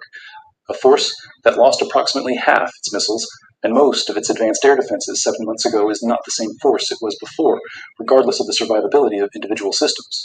Moreover, the tunnel footage itself may be partially performative. States routinely exaggerate military capabilities for deterrent effect. The claim of hundreds of cruise missiles in underwater tunnels was made on Iranian state television by a military commander with an explicit interest in overstating readiness. Independent verification of the tunnel's capacity, operational status, or actual missile inventory does not exist. The footage showed rows of missiles in an underground facility, but it did not demonstrate launch capability, confirm the facility's location relative to the strait, or provide evidence that the systems have been tested against hardened naval targets. But the counter case has its own limitations. Mohammad Mokhber, an advisor to Supreme Leader Khamenei, stated publicly that security and stability in the region are either for everyone or for no one.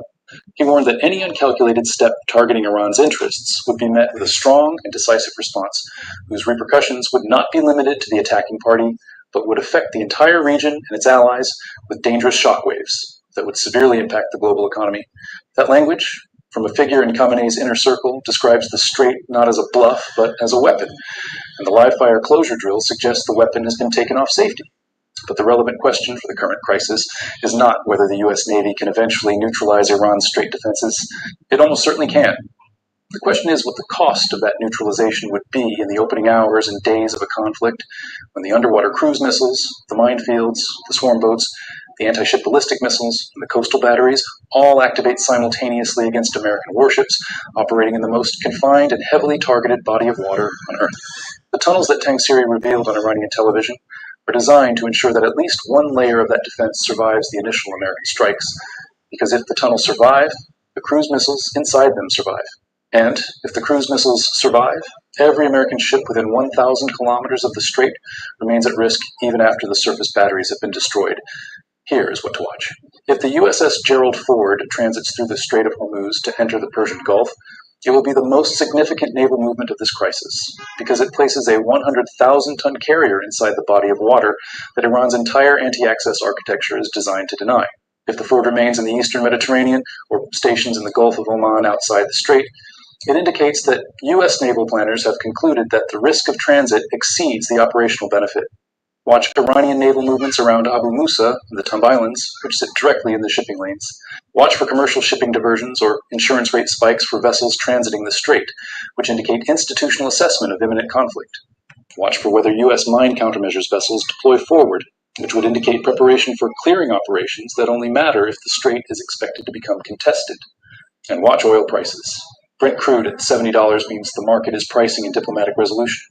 Brent above 80 means the market is pricing in strait disruption.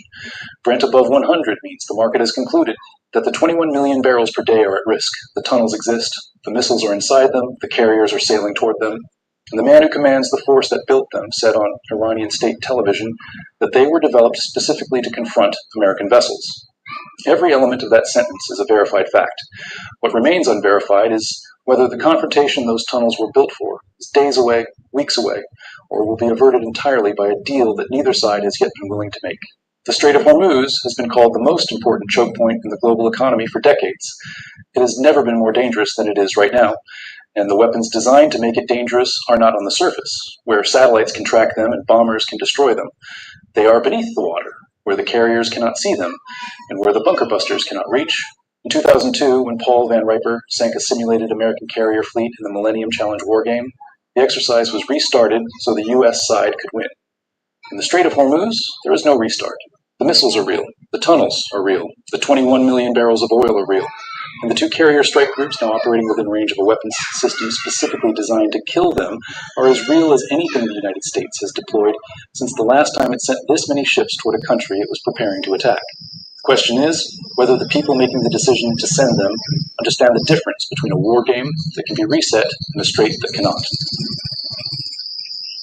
Man, it's gonna be hell to pay, bro. America's military might is over.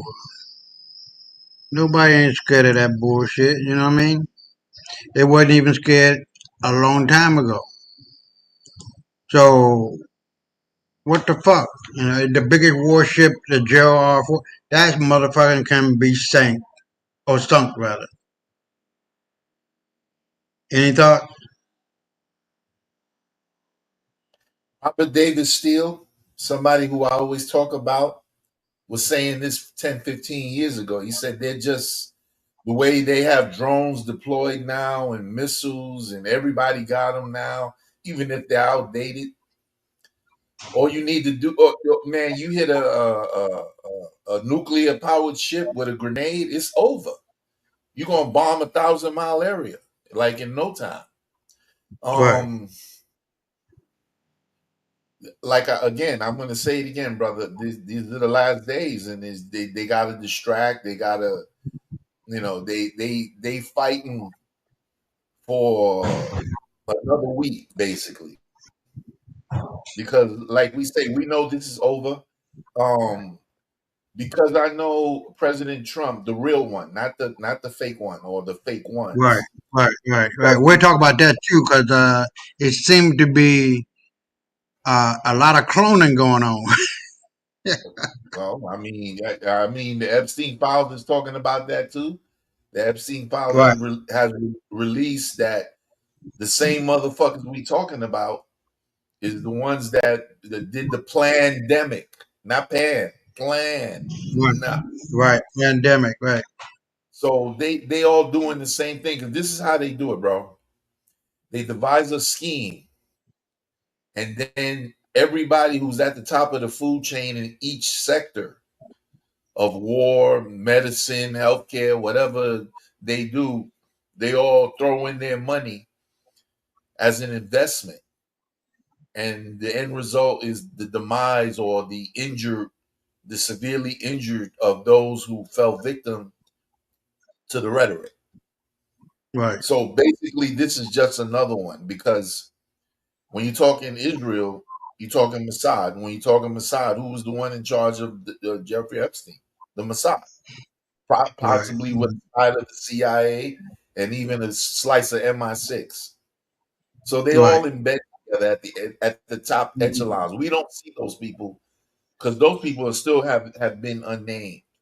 And the guys that we see and hear about are just the brokers. They're not the top dogs. right. Right. We know about Mike Jeffries. We know about Les Wexner. We know about who's Hmm. paying these to do these things. Right. Another, I don't know if I said this to you last week, but I'm gonna say it again. Did I talk about Epstein Barr last week? I don't think so. Okay. The guy that first employed Jeffrey Epstein Right. was, you remember William Barr, Yeah. the U.S. District Attorney for Right. Trump in Yeah. his Yeah. first. Right. The first guy that funded anything for Epstein was his father, William Barr's father. Okay. Okay. Now, so with that said, around the same time that the Epstein-Barr virus appeared, what is the coincidence that a disease would be named after those two people in particular? Very rare.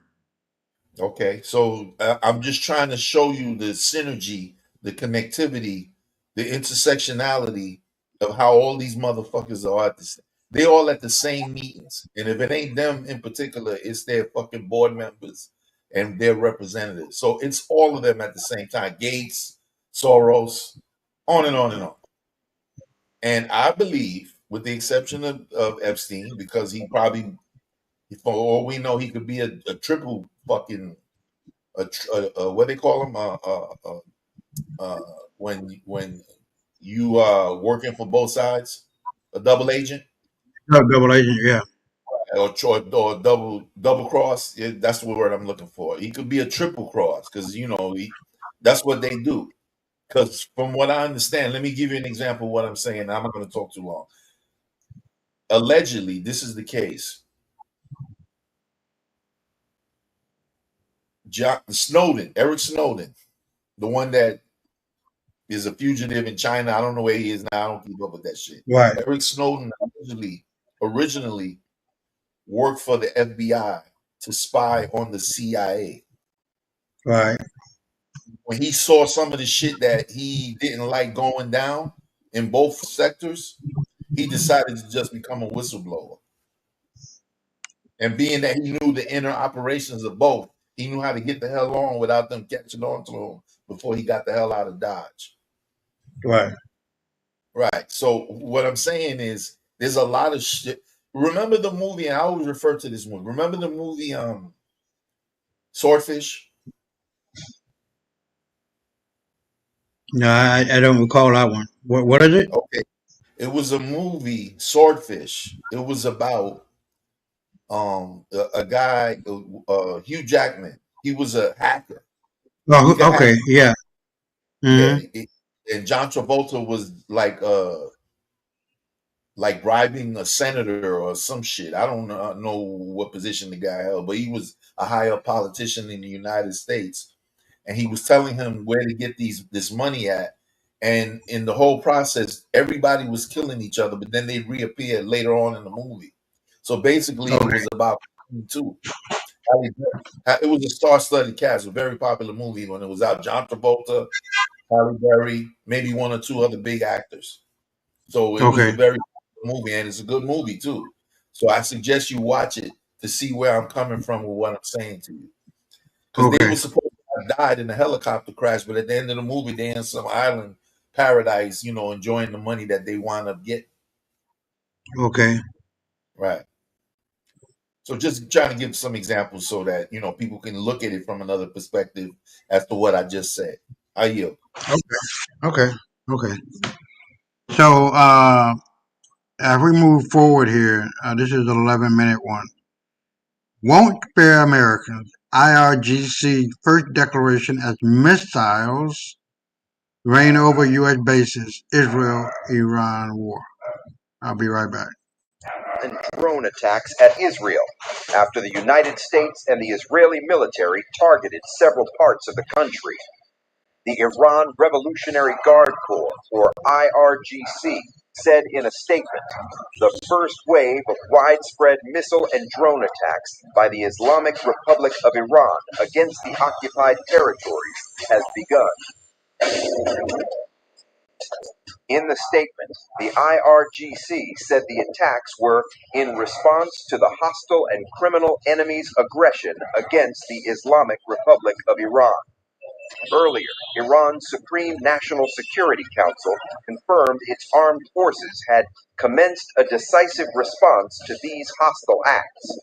The Iranian authorities warned the citizens to travel to areas not included in the zones being targeted, and said the government had made prior arrangements to ensure the supply of basic necessities.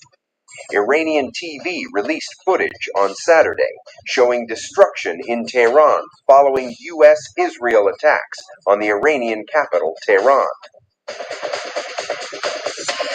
The footage shows a crater, plumes of smoke, and the debris of buildings caused by the attacks. Sirens rang out across Jerusalem and other parts of Israel as the country remains on high alert after carrying out strikes on Iran.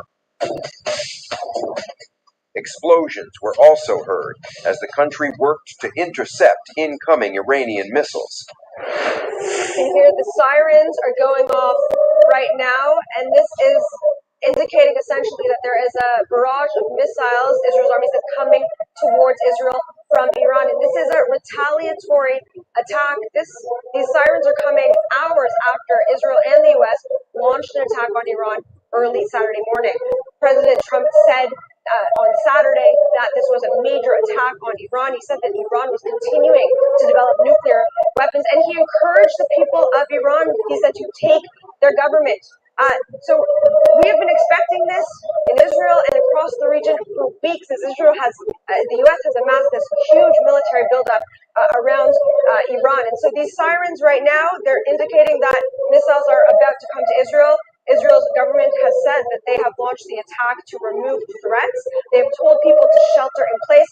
You can see here on the road some people, they are running. They're trying to get to shelter before these missiles come. It's unclear exactly what is headed this way right now, but what usually happens is that you start hearing these booms. The interceptors are intercepting the missiles. However, they don't intercept 100% of them. So we're going to wait to see what is going to happen right after these missiles stop.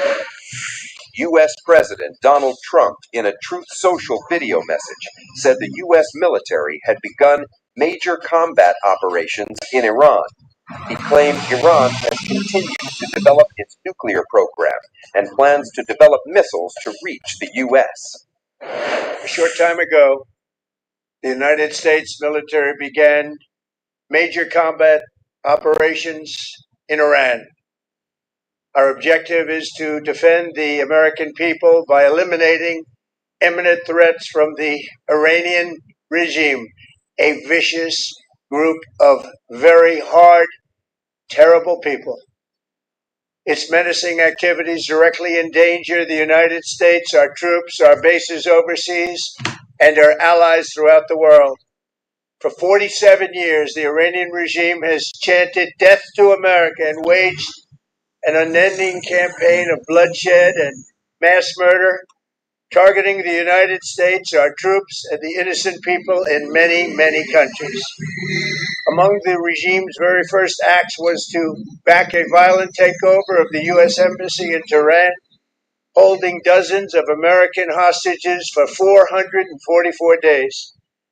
In 1983, Iran's proxies carried out the Marine barracks bombing in Beirut that killed 241 American military personnel.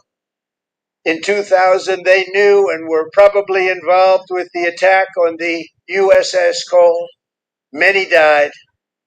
Iranian forces killed and maimed hundreds of American service members in Iraq. The regime's proxies have continued to launch countless attacks against American forces stationed in the Middle East in recent years, as well as U.S. naval and commercial vessels in international shipping lanes. It's been mass terror, and we're not going to put up with it any longer. From Lebanon to Yemen and Syria to Iraq, the regime has armed, trained, and funded terrorist militias that have soaked the earth with blood and guts. And it was Iran's proxy, Hamas, that launched the monstrous October 7th attacks on Israel, slaughtering more than 1,000 innocent people, including 46 Americans, while taking 12 of our citizens hostage. It was brutal, something like the world has never seen before. Iran is the world's #1 state sponsor of terror and just recently killed tens of thousands of its own citizens on the street as they protested. It has always been the policy of the United States, in particular my administration, that this terrorist regime can never have a nuclear weapon. I'll say it again, they can never have a nuclear weapon. That is why in Operation Midnight Hammer last June, we obliterated the regime's nuclear program at Fordow, Natanz, and Isfahan. After that attack, we warned them never to resume their malicious pursuit of nuclear weapons, and we sought repeatedly This to is make about a the deal. dumbest We motherfucker on the tried. planet. They wanted to do it. They didn't want to do it. Again, they wanted You to talk like do a it. They fucking didn't want to 5-year-old. do it. They didn't know what was happening. They just wanted to practice evil. But Iran refused, just as it has for decades and decades. They've rejected every opportunity to renounce their nuclear ambitions, and we can't take it anymore. A Instead, fucking they 5-year-old. attempted We to can't take it rebuild anymore. their nuclear What the? program and to continue developing long-range missiles that can now threaten our very good friends and allies in Europe, our troops stationed overseas, and could soon reach the American homeland. Just imagine how emboldened this regime would be if they ever had and actually were armed with nuclear weapons as a means to deliver their message. For these reasons, the United States military is undertaking a massive and ongoing operation to prevent this very wicked, radical dictatorship from threatening America and our core national security interests. We are going to destroy their missiles and raise their missile industry to the ground. It will be totally, again, obliterated.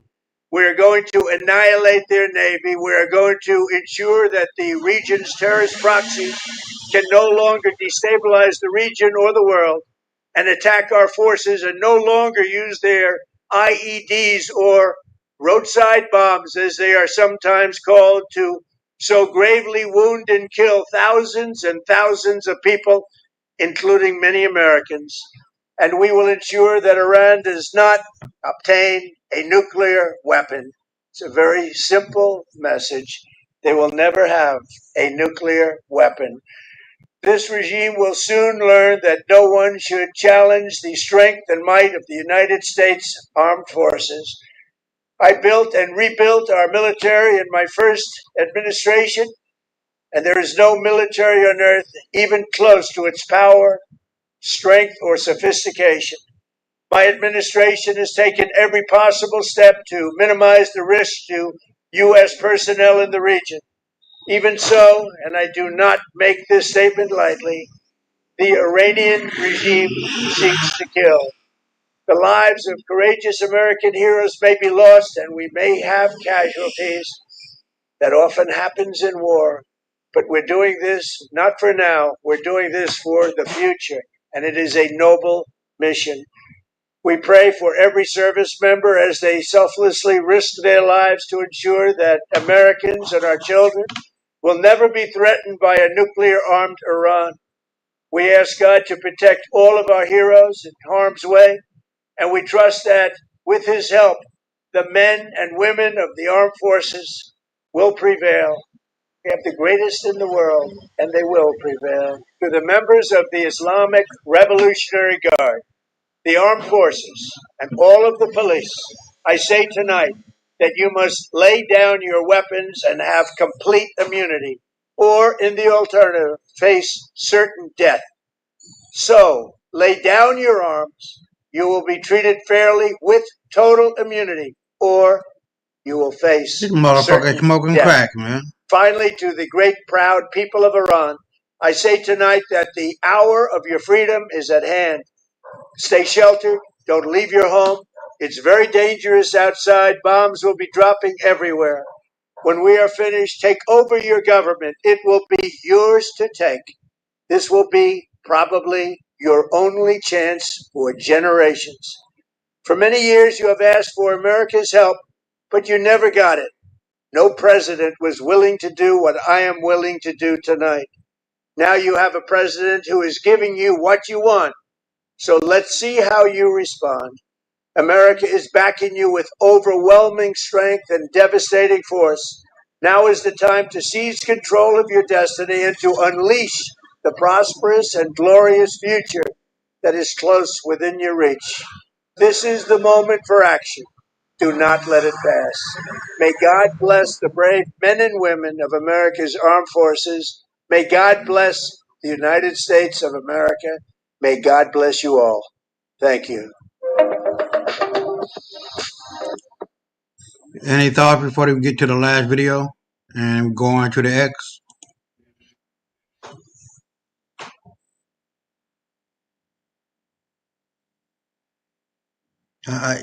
Take off the mic. Oh, my bad. You can hear me now? Yeah. Okay, yeah. Like I was saying a minute ago. Hold on 1 second. Like I was saying, you know, if those are fake Trumps doing this, you know, the climate right now is so heated with activity, and we haven't talked about anything as far as celestial is concerned or anything like. Oh, I'm sorry, we did. We talked about the planetary alignment earlier. Right. Whatever's happening behind the scenes, whether it's CGI or you know, holograms or any of those technologies that we know exist and they use for their convenience, is whether it's actually happening as real events or just staged events. All of this has to play out in order for everything to happen. I saw something a few days ago, and I meant to tell you about it, but we never got to it. That said that the EBS is going to be tomorrow. The what now is going to be tomorrow? The emergency broadcasting system. Yeah, yeah. Yeah, it's. I mean, it's not the most popular thing to watch online right now, but it's getting around. So I'm glad that at least you heard about it. And with that said, if that's the case, then we really going to see some shit and what's going to happen, because allegedly what's supposed to happen when the EBS gets released, which is the emergency, which stands for the emergency broadcasting system, is that everything is supposed to go down, and we're going to watch the trials of all these people that we've been talking about this whole time that happened already. They'll be taped, they'll make confessions, they'll show signed documents, and these people have either been hung, executed with, you know, by firing squad or any of those other things. Allegedly, gallows is all over the lawn of the White House. So this is a continuous military operation, and the statement, "The storm is upon us," is supposed to signal that it's like hitting a bee's a hornet's nest with a stick, so they all come out and attack whoever's fucking with them. So basically, that's what this is about. And regardless of which Trump that was, or whatever Trump is doing, what's supposed to be being done, it has to play out. And if these actual events are happening overseas in Russia and Israel, Iran, wherever, you know what I'm saying? It's supposed to happen, because remember, every country has a deep state, and then the good guys who are trying to extricate the deep state. So these things have to play out one way or another. And with that, I yield, bro.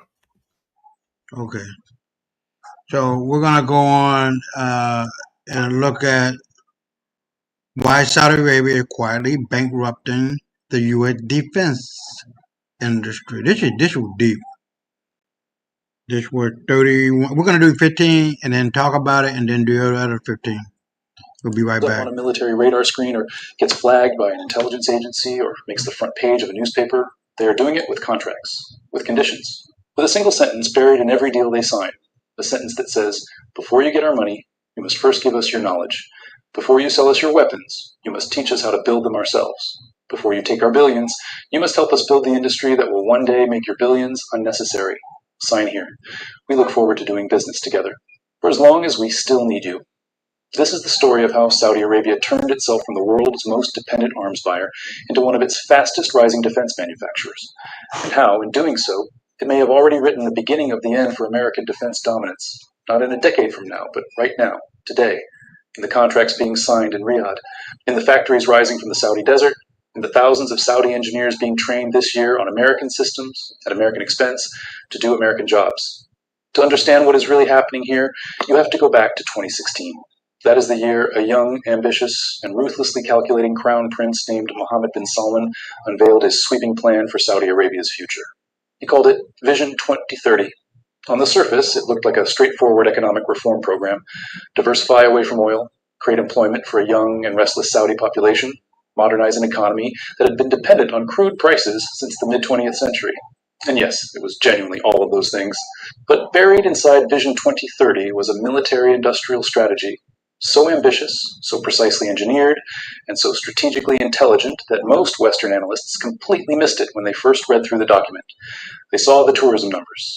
They saw the entertainment investments. They did not see the weapons factory being designed in plain sight. The plan was this: Saudi Arabia would commit to a target.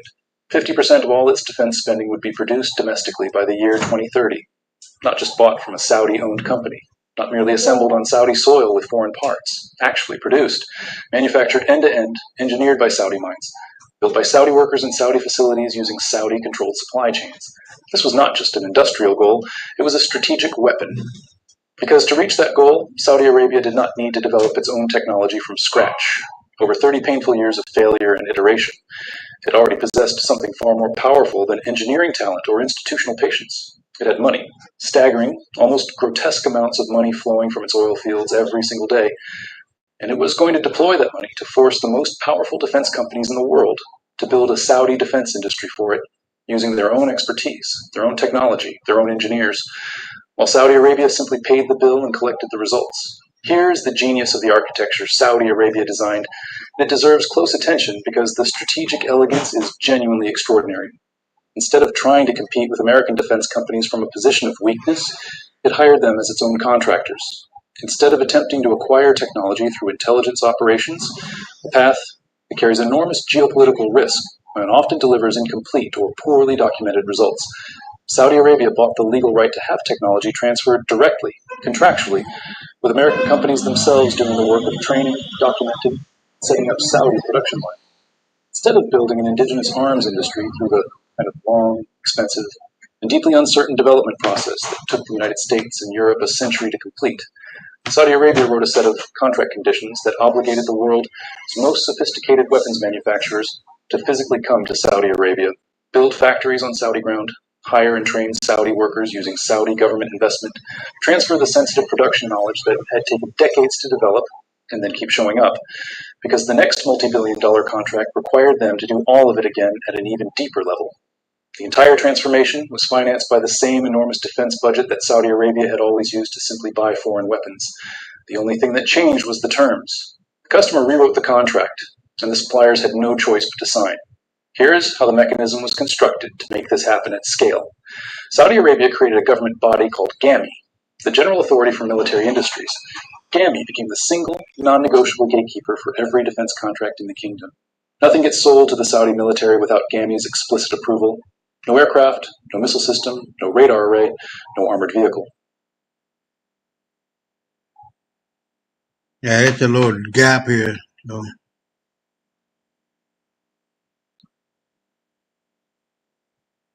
Global arms trade. They called it the Industrial Participation Program. The Industrial Participation Program says this, and it is worth reading slowly to understand what it actually demands.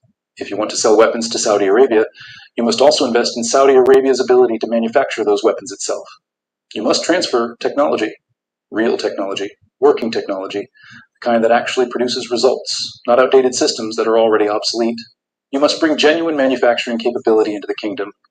You must train Saudi engineers and Saudi technicians on systems they will operate, maintain, and one day build. You must create joint ventures with Saudi companies and give those companies meaningful exposure to your most valuable production processes. You must contribute to local research and development initiatives. You must help develop Saudi supply chains that route spending through Saudi businesses, rather than American ones. You must bring subcontracting work to Saudi firms, and every single one of these conditions must be agreed to up front, in the contract, before a single rial changes hands. You cannot defer them to a future date. You cannot satisfy them with nominal gestures. You cannot pay an offset fee and walk away having technically complied. You must deliver real industrial capability, and you must do so as a condition of every major contract you win. The United States government warned American companies about exactly this. The U.S. State Department's official country commercial guide for Saudi Arabia, a document the U.S. government publishes to help its own companies navigate foreign markets, explicitly describes these new localization requirements using the word onerous, not challenging, not demanding, onerous.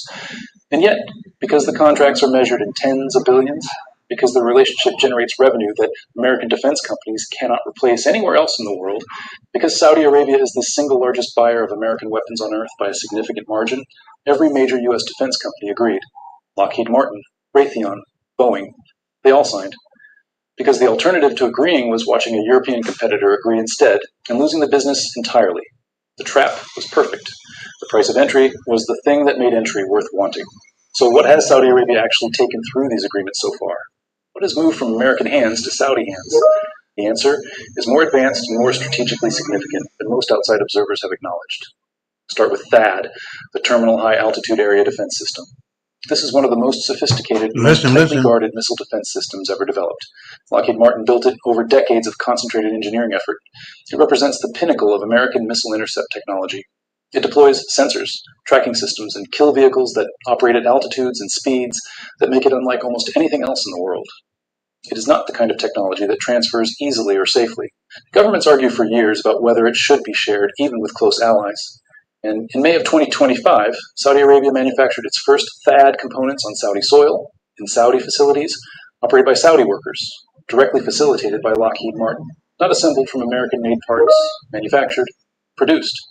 The company that built this system over generations of engineering investment helped Saudi Arabia stand up the production capability to make pieces of it inside the kingdom.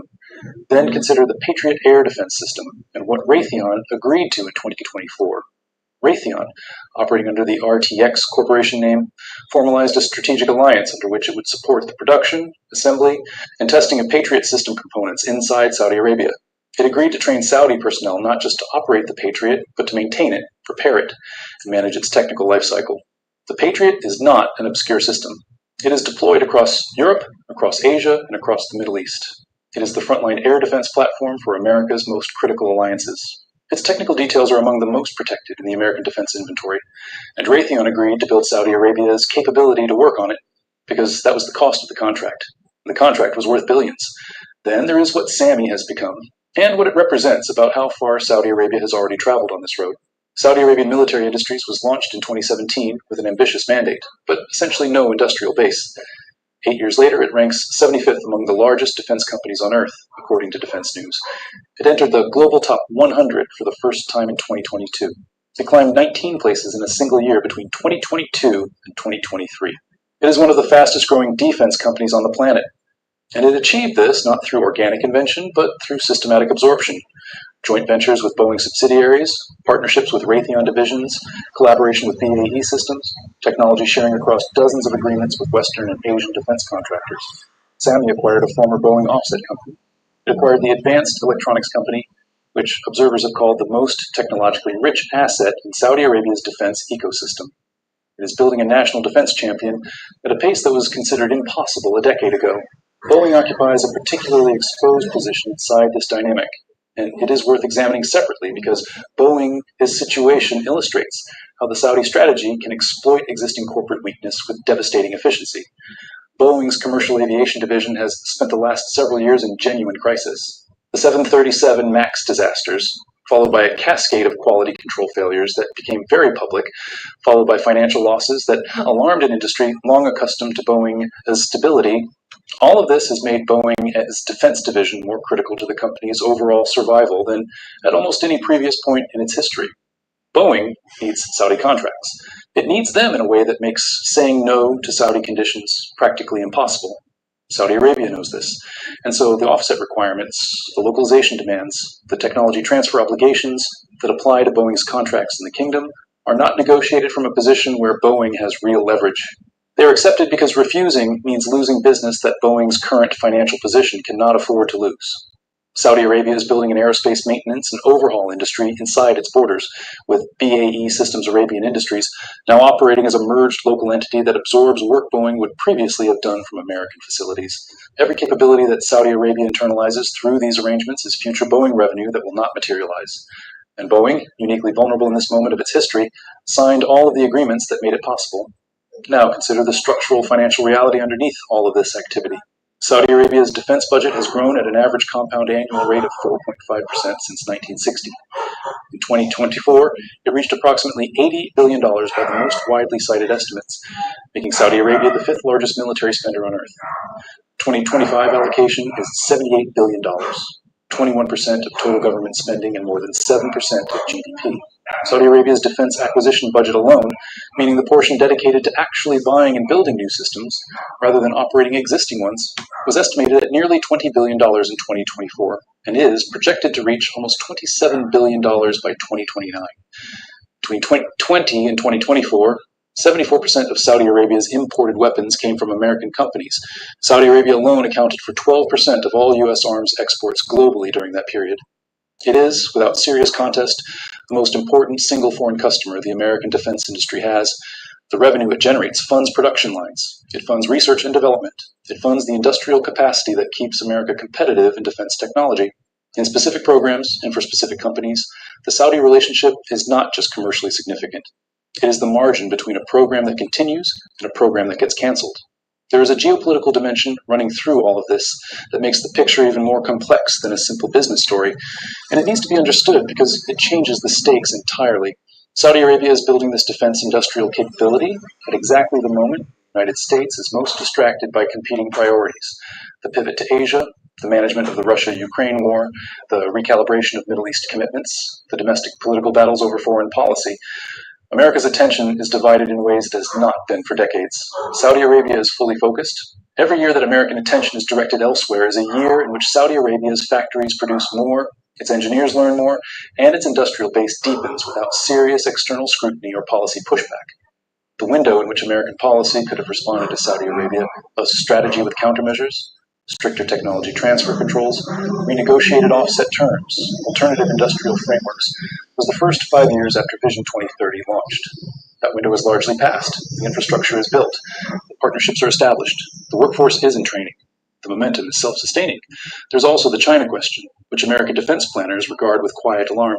Saudi Arabia has carefully maintained open lines of communication with Beijing throughout its defense transformation. It has not purchased major Chinese weapon systems, primarily because American technology remains superior, and because Saudi Arabia wants to keep its relationship with Washington functional. But the existence of the Chinese option, the knowledge that Saudi Arabia could, if sufficiently frustrated with American conditions, begin diversifying its technology base toward Chinese suppliers as well, gives Riyadh leverage that it uses constantly, and that American negotiators feel in every conversation. Saudi Arabia does not need to buy Chinese weapons to benefit from China's existence as an alternative.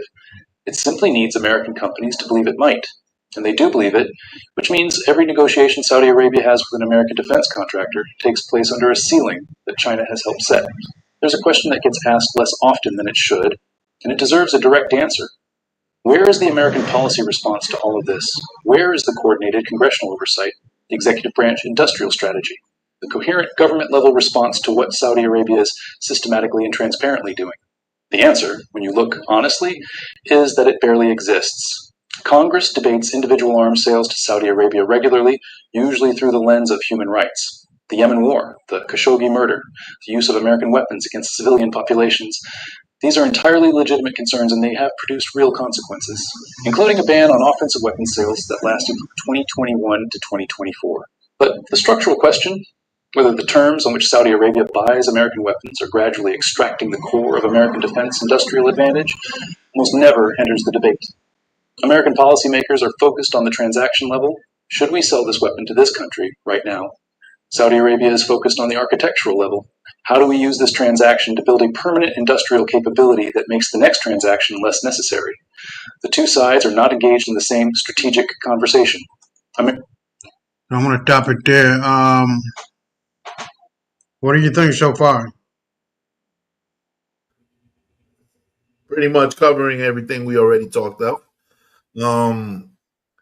Again, with all these countries attaining nuclear capabilities, even though it has been said that the Galactic Federation shut down nukes, as we now see, the United States can't just barge into any country like they used to back in the days. Even though what is being done to Iran is being done, note that they haven't talked about invading the land. So Right. this is not our grandfather's wars where you have boots on the ground, troops on the land, and an invasion. Now it's more about why are we here, what is the plan for regime change, and then do the rest politically. So everything is changing because of the capabilities of everybody to possess these possess the weaponry. Because you have to understand, with China and Russia now checking the United States on what it can and can't do, the day have Right. changed. So that's my take. Okay. So let's wrap it up, and then we'll get into the X, man. It ain't gonna take that long, but there was some very important information on my X that talks about the Epstein files and what that means and how that play into what is going on now. So let's wrap this up, and then we'll get into that. America's counting current revenue. Saudi Arabia is counting future factories. But the direction this relationship is moving in is unmistakable and irreversible. In 2018, Saudi Arabia produced 4% of its defense needs domestically. By end of 2024, that figure was 24.89%, essentially 25% in 6 years. The head of GAMI has publicly expressed confidence that 50% will be reached by 2030, and that the kingdom will likely exceed it. Every percentage point of localization that Saudi Arabia gains is a percentage point of foreign defense spending that does not leave the country. At $80 billion per year, each additional percent of localization represents $800 million that stays in Saudi Arabia instead of flowing to foreign companies. From 4% to 50% is a shift of approximately $368 billion of annual purchasing power, not all at once, but accumulated year over the lifetime of the systems being built. There's a human dimension to the knowledge transfer that rarely gets discussed, and it may ultimately be the most durable part of what Saudi Arabia is building. Technology can be reverse engineered, factories can be built and then fall idle, supply chains can be disrupted. But human knowledge, the kind of deep technical expertise that an engineer or a manufacturing specialist carries in their mind and their hands, that knowledge does not go away. Saudi Arabia's General Authority for Military Industries launched a National Academy for Military Industries in 2022, capable of training 2,000 students per year in engineering and technical fields directly relevant to defense manufacturing. SAMI has partnerships with international universities. It runs training programs with companies like Raytheon, Lockheed Martin, and BAE Systems, where Saudi engineers work alongside American and European engineers on actual defense systems, absorbing the tacit knowledge that never appears in any manual. When Saudi Arabia says it wants 40,000 people working in its defense sector by 2030, it does not just mean 40,000 people operating machines. It means 40,000 people who know how modern weapon systems are designed, built, tested, maintained, and improved. An industrial workforce with that depth of knowledge does not disappear when a contract ends or a political relationship shifts. It stays in the country. It trains the next generation.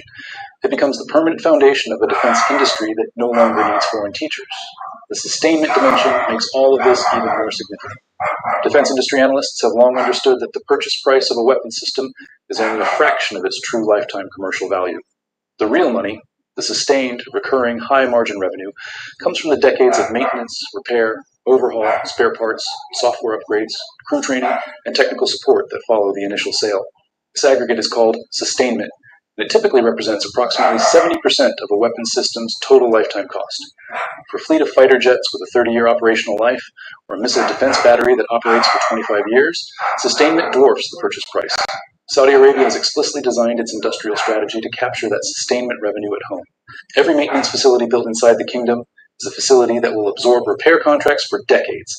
Every Saudi technician trained to service a Patriot battery is a technician whose labor fees will stay in the Saudi economy rather than being billed by an American contractor. Every local supply chain developed through the Industrial Participation Program is a supply chain that keeps spending circulating inside Saudi Arabia. Initial purchase crosses the Atlantic. The lifetime revenue increasingly does not. Saudi Arabia is simultaneously building leverage through supplier diversification that makes its negotiating position with America structurally stronger every year. It has active defense relationships with France, whose Rafale jet competes directly with American aircraft for Saudi contracts, with Italy's Leonardo, with Turkey's Baykar drone company, which has signed agreements to supply and potentially co-develop unmanned aerial vehicle technology inside Saudi Arabia, with South Korea, with India, with Pakistan. with multiple other nations. Each new supplier relationship is not simply a source of hardware or technology. It is a credible alternative that Saudi Arabia can waive at any American company or American government official who tries to negotiate on terms Riyadh does not accept. The side with genuine alternatives always holds the real power in any negotiation. Saudi Arabia has spent the last decade methodically ensuring it always has them. There is a legal dimension here that deserves attention because it affects how this relationship works in practice at the level of daily business operations. The International Traffic in Arms Regulations, ITAR, governs how American companies can transfer military technology to foreign entities. Under ITAR, the compliance burden and the legal liability for any transfer rests entirely on the American company, not on the foreign recipient. The U.S. State Department's own guidance documents explicitly confirm this. As Saudi Arabia's localization requirements push American contractors to transfer more and more technology, more and more knowledge, more and more capability into Saudi hands, every additional transfer is a new node of legal risk that the American company carries entirely on its own balance sheet. Saudi Arabia receives the technology. Saudi Arabia does not carry the legal risk that comes with it. If transferred knowledge ends up misused, mishandled, or subject to a compliance violation, it is the American company that faces prosecution, fines, and reputational damage. This asymmetry runs through the entire relationship. It is not accidental. It reflects who designed the system and who it was designed to benefit. Beyond legal risk, American companies are required to establish permanent regional headquarters inside Saudi Arabia as a condition of continued government business. By 2024, this requirement was being enforced across the industry. What this means in practice is that the most strategically sensitive companies in American industry, the companies that build the weapon systems that underpin American military power, are required to maintain physical, permanent, deeply embedded presences inside a foreign state. Saudi officials have continuous access to these operations. Saudi partners sit inside joint ventures with intimate knowledge of business strategies, pipeline decisions, technology roadmaps, and personnel. The knowledge leakage from this kind of structural proximity is not dramatic or sudden. It is continuous and cumulative, the way water finds its way through stone, not visibly from one moment to the next, but completely over time. The scenario that serious long-term analysts think about is what this relationship looks like 2033 or 2035. SAMI has continued climbing the global defense rankings. Localization is well past 50%. Saudi Arabia's industrial base is producing advanced systems, missile components, electronic warfare platforms, armored vehicles, drone technology, with genuine capability and at costs that reflect a domestic labor market, not an American one. Saudi Arabia then does what Vision 2030 explicitly intends. It begins to export. It competes for defense contracts in Pakistan, in Egypt, in Indonesia, in sub-Saharan Africa, and Southeast Asia. These are markets where price matters enormously, and where a capable regional defense manufacturer can offer technology that is built on an American foundation. Because American companies helped build that foundation under contractual obligation, at prices American companies cannot profitably match. The United States spent a century building the most dominant defense industrial base in human history. Saudi Arabia spent a decade figuring out how to use that base as a subsidized university, paying tuition in the form of weapons contracts, and graduating as a credible future rival. The specific countries where Saudi Arabia would compete for export contracts are worth naming because they represent a significant portion of the global defense market that American companies currently dominate. Egypt spends roughly $4 to $5 billion on defense imports annually and has historically bought heavily from the United States. Pakistan has defense needs that dwarf its budget and actively seeks affordable suppliers. Nigeria, Kenya, and other African nations are modernizing their militaries and cannot afford American prices for most major systems. Indonesia, Vietnam, and several other Southeast Asian nations are large military spenders with growing modernization programs. In all of these markets, the decisive factor is often not capability alone. It is the combination of adequate capability and affordable price. A Saudi defense industry that has absorbed American technology over 15 years of structured knowledge transfer, and that produces systems at costs, reflecting a Saudi labor market rather than a California or Texas one, would be genuinely competitive in every one of these markets. American companies would be competing against technology they helped create, sold at prices they cannot match, from a company that did not exist before 2017. That is the specific end state that Saudi Arabia's strategy, if executed as planned, is designed to produce. None of this is speculation. Saudi Arabia's Vision 2030 documents explicitly include defense exports as a strategic objective.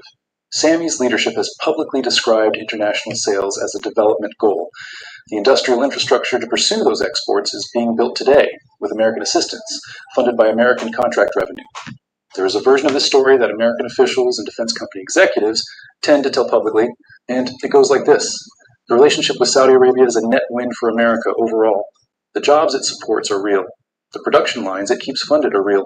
The revenue it generates flows back through the American economy in wages and taxes and supplier contracts.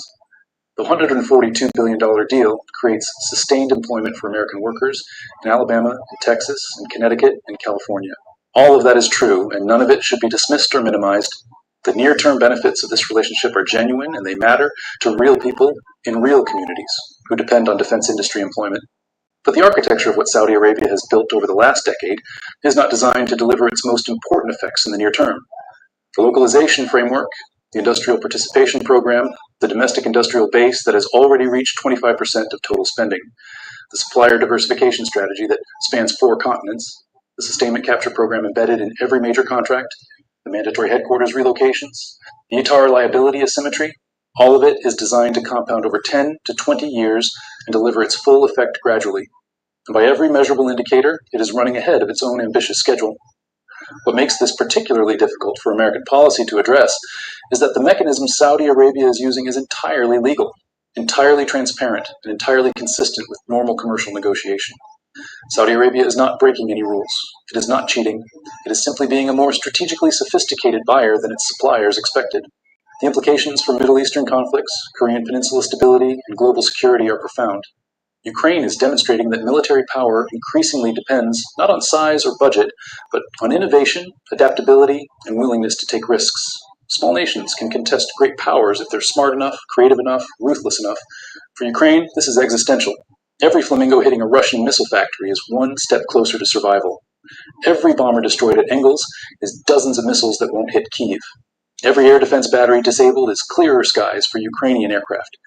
Ukraine fights not for empire or ideology, but for existence. That motivation produces innovations that peacetime militaries would never attempt. That motivation justifies risks that cautious planners would never accept.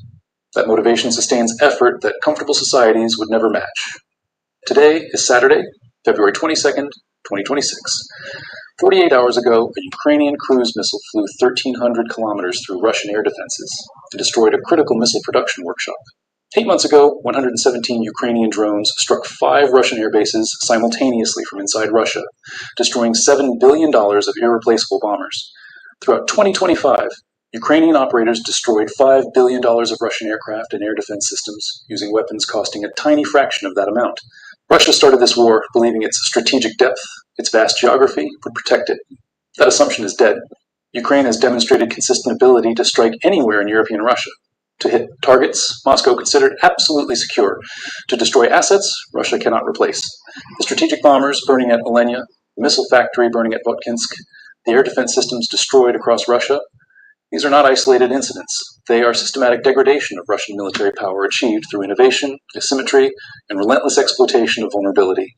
Moscow cannot stop it, cannot protect everything, cannot rebuild fast enough. The initiative has shifted. Ukraine dictates the tempo, Ukraine chooses the targets.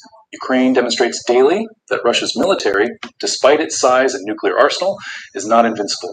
That determination and creativity can overcome conventional superiority. That the side fighting for survival will out-innovate, out-adapt, outlast the side fighting for conquest. The Flamingo missiles are just beginning production. The drone operations are accelerating. The strikes on Russian strategic assets will intensify throughout 2026. And every strike reminds Moscow that this war is not going according to plan, that Ukraine will not surrender, that every month this conflict continues costs Russia more than it can afford. That the weapons factories, air bases, and production facilities Putin assumed were safe are now legitimate targets being hit with increasing frequency and devastating effectiveness.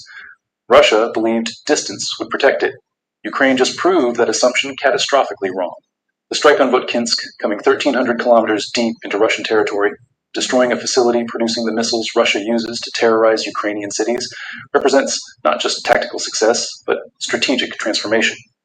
The untouchable air bases, the secure production facilities, the protected strategic assets, none of them are safe anymore. Ukraine can reach them. Ukraine is reaching them, and Ukraine is destroying them. The war continues, but the balance is shifting.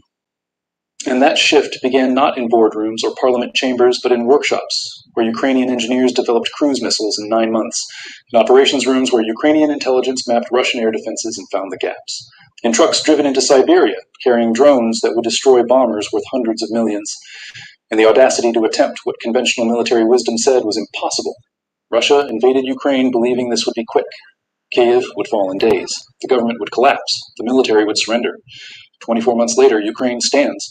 24 months later, Ukraine is not just defending, but striking back, hitting targets 1,500 kilometers inside Russia, destroying irreplaceable strategic bombers, shutting down missile factories, systematically degrading the military machine Putin built over 2 decades. The Votkinsk strike that happened 48 hours ago will not end this war, but it represents something perhaps more important than any single battle.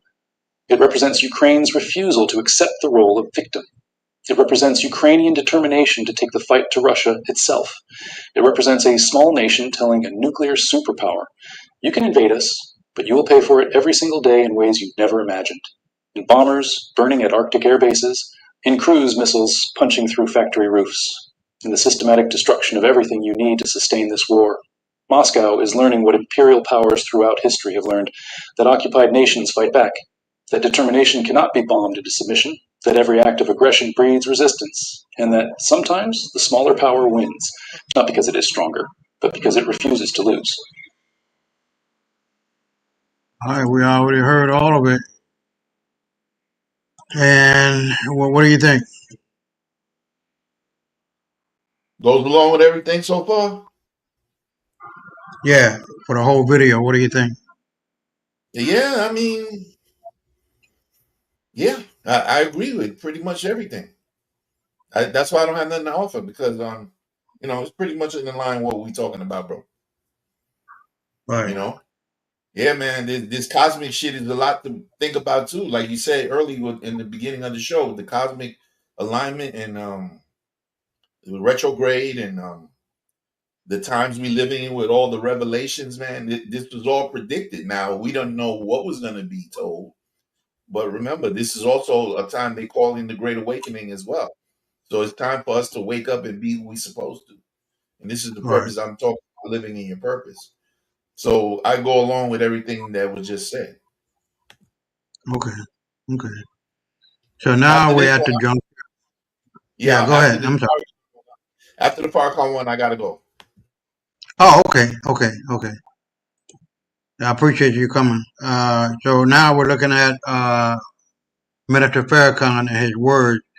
And all of these have prominence in relation to what is going on in the Middle East and Iran, Iraq, and others. So I'll let him play out. I'm a representative of the leader. Say what now? Do you know that Afghanistan is currently in a conflagration as well? No, I didn't know that. Yeah. I don't know with who. Let me check real quick. I just saw it the other day, but I didn't make note of it because there's so much going on as we speak. Okay. So let's get into Farrakhan. I'm a representative of the leader. The leader is the Honorable Elijah Muhammad, whom we believe is very much alive and is directing me from where he is. Yes, I am warning my people, but I'm also warning Iran and warning Saudi Arabia and warning China and Russia and Europe. We are at the end of this world. This is what the Quran and the Bible have been prophesying, the end of a world of evil and injustice. We are at that time now. So the Quran says, surely the shock of the hour is a grievous thing. The day you see it, every woman giving suck will forget her suckling, and the pregnant one will lay her burden down, and you will see men reeling as though they were drunk, but they will not be drunk, but the chastisement of Allah will be severe. That's where we are today. That's where America is. That's where Iran is. That's where Saudi Arabia is. That's where 196,940,000 square miles of earth is. We are at the end. And so many, many, many nations will be involved in this war. In fact, all will be involved. Let us pray that Allah will guide us safely through such a time as this. I can't deny that, nor say anything contrary, because this is it.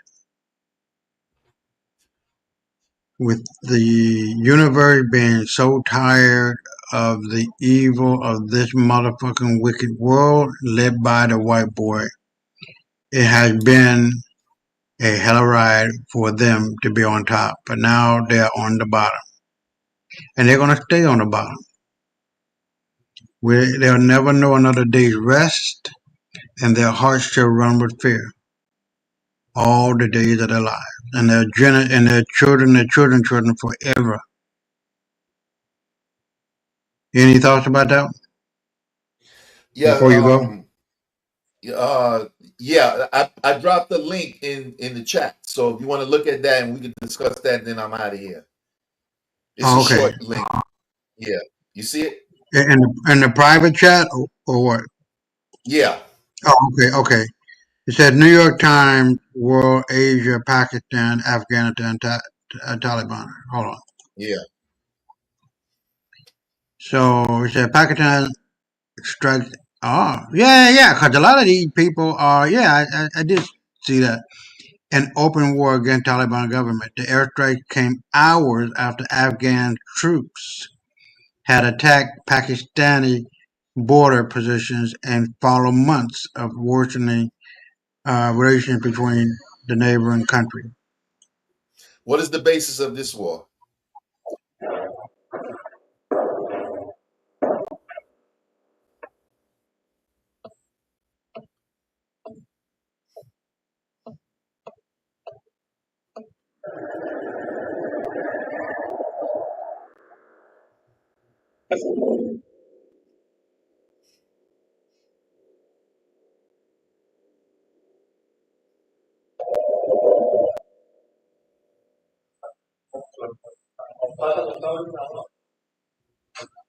Damn.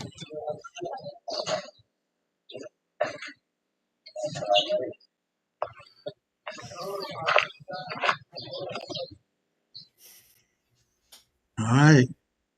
Yeah. Wars and rumors of wars, huh? Yeah, it's I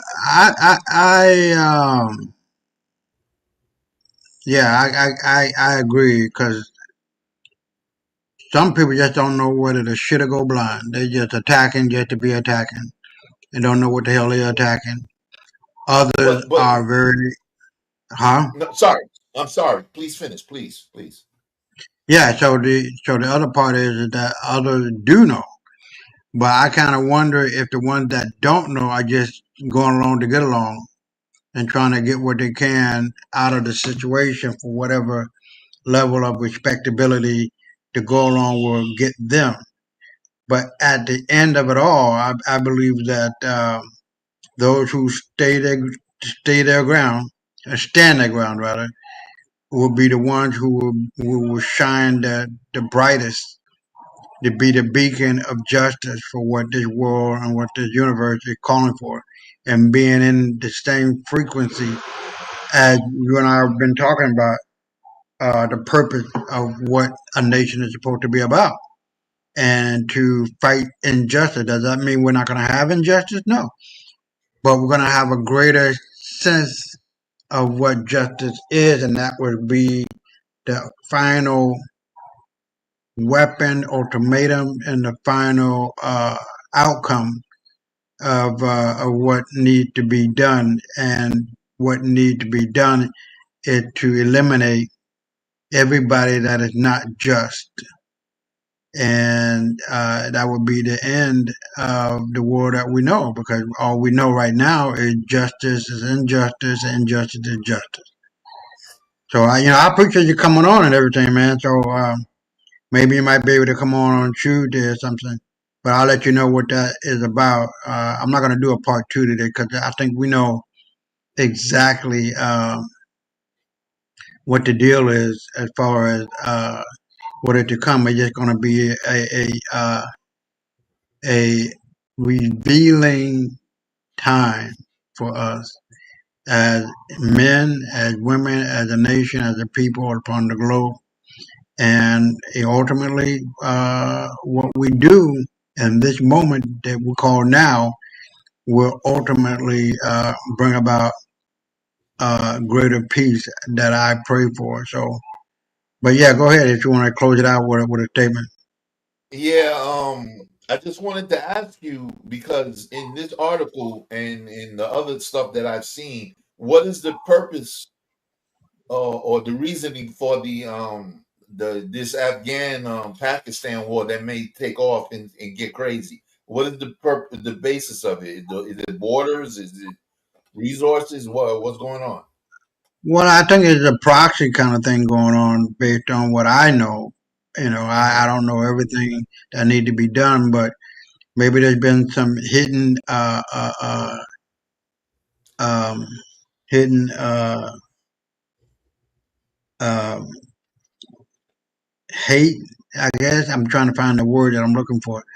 That the Pakistanis against the Afghanis and all of this, but when the smoke clears, we're gonna have a bigger understanding and a clear understanding as to where all these people fit in.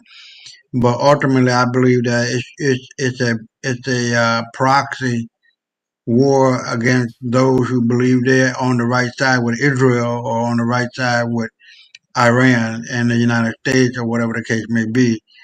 But ultimately, like I said, the ones who are willing to pay the price for liberty and freedom for their homeland, for their people, and for their sovereignty will be the ones to be the beacon of humanity that will shout out, "Let freedom ring."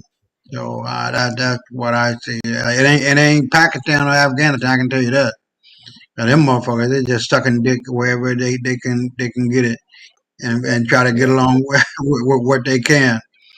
But the big dogs like Russia and China and the BRICS and Africa and the global South, we know what's up. And we're not going to allow this whiteboard to keep ruining the world in which we live. And they got to pay the price for what they Yes, did. sir. So justice Yes, is on sir. the way. It is here. So, once again, I appreciate you coming on, man. So hopefully you'll be back on Tuesday. Okay, big brother. I will talk soon. All right, man. Stay up and stay black, nigga. Yeah, thank you, brother. You do the same. Thank you, bro. Always a pleasure. Always a pleasure to serve you, brother. Yeah, you know how we do. Okay, then. Peace. All right, peace. So this is where we at, you guys. I'm gonna go through my ex and try to lay claim to what we've been talking about all the time. That this is much bigger than oil and gold and all of this. This is about hiding the Epstein files. And so, an Iranian hacker allegedly intercepted and took control of a U.S. missile that was launched toward an Iranian military site, then redirected it to strike a gold storage facility reportedly co-owned by North Korea and Russia. Shocked by the report, Kim Jong-un and Vladimir Putin immediately ordered urgent high-level military consultations and began preparation for potential retaliation against those responsible for the launch. It's going to get hairy. Now, this one, breaking, Iranian hackers vowed to publish alleged videos of Donald Trump with minors within the next couple of hours. They evacuated their bases and took cover in nearby hotels, but we know exactly which hotel they stayed in. This is the U.S. military high commander. Hold on.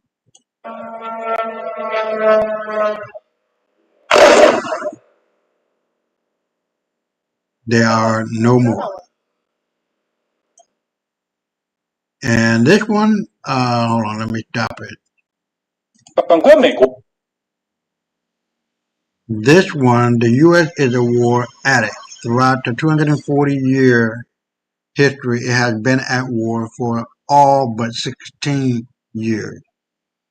The U.S. has 800 overseas military bases in over 80 countries and regions. The U.S. is the main cause of international disorder, global turbulence, and regional instability. Ain't that the truth? 反观美国，好战成瘾，建国240多年，只有16 We 年。 know what that video is all about. Now, this one, I like this guy. Hold on. I wish I was coming. And it says a reckless, lawless act. Ex-CIA officer warned U.S.-Israel attack on Iran was catastrophic miscalculation. Retired CIA intelligence officer Larry Johnson delivers a stark warning about the U.S.-Israeli attack on Iran, comparing it to Nazi Germany's invasion of Poland and predicting devastating consequences for America. Let's listen. To you with happier news. This attack by the United States is unprovoked. The unprovoked, unjustified attack by Israel and the United States on Iran ranks right up in there in the history with the attack by the Nazis on Poland in 1939, September 1st. And the United States, I believe, is going to pay a terrible price for this. They entered this attack thinking it would be short-lived, that we'd be able to quickly hit, decapitate senior leadership, and then the war would be over in short order. They failed, utterly failed, on the part of intelligence to accurately count the capability of Iran with respect to its ballistic missiles. And as a result, Iran is going to be able to keep up this pace of attack on U.S. bases and Israeli facilities for quite some time. Iran has learned from its previous attacks and retaliations for attacks by Israel and the United States that it will use up old missiles first and drones in order to deplete the missile defenses. And right now we're watching Israel frantically firing Patriot and Iron Dome missiles into the sky. The problem is, those aren't easily replaced at all. And in fact, I counted one barrage of at least 40 air defense missiles going off. That means they were trying to attack maybe as few as 20 inbound targets. So they don't have unlimited supply. They're going to run out. The same for the United States. The aircraft carrier, the Ford, was apparently, or not the Ford, the Lincoln in the Arabian Sea, apparently was under attack. And the destroyers accompanying it are firing air defense missiles. They have a limited supply. If Iran tries to put a mass drone attack or mass missile attack on those ships, those destroyers' supply of air defense missiles can be rapidly depleted. So what we're witnessing is a military strategy that was not well thought out, that was based upon a lot of assumptions, false assumptions. Some of us tried to warn, but nobody would listen. This is, I think at this point, Iran will continue to be looking to Russia and China for help, if nothing else, on the intelligence front. I'm sure Russia and China will be engaged at some point to try to bring an end to this conflict. But it's going to be ended on Iran's terms, when this war is done, the economic sanctions that have been imposed on Iran, they're going to be lifted. Or else, Iran's not going to quit. And they'll keep the Strait of Hormuz shut permanently. And the world cannot go without that amount of oil for an extended period of time. So this is a watershed moment in history, and it's unfortunate that the United States and Israel have proven themselves to be lawless, reckless countries.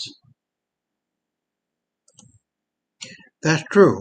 Lawless, reckless countries that are not in conforming to humanity. They actually believe they shit don't stink.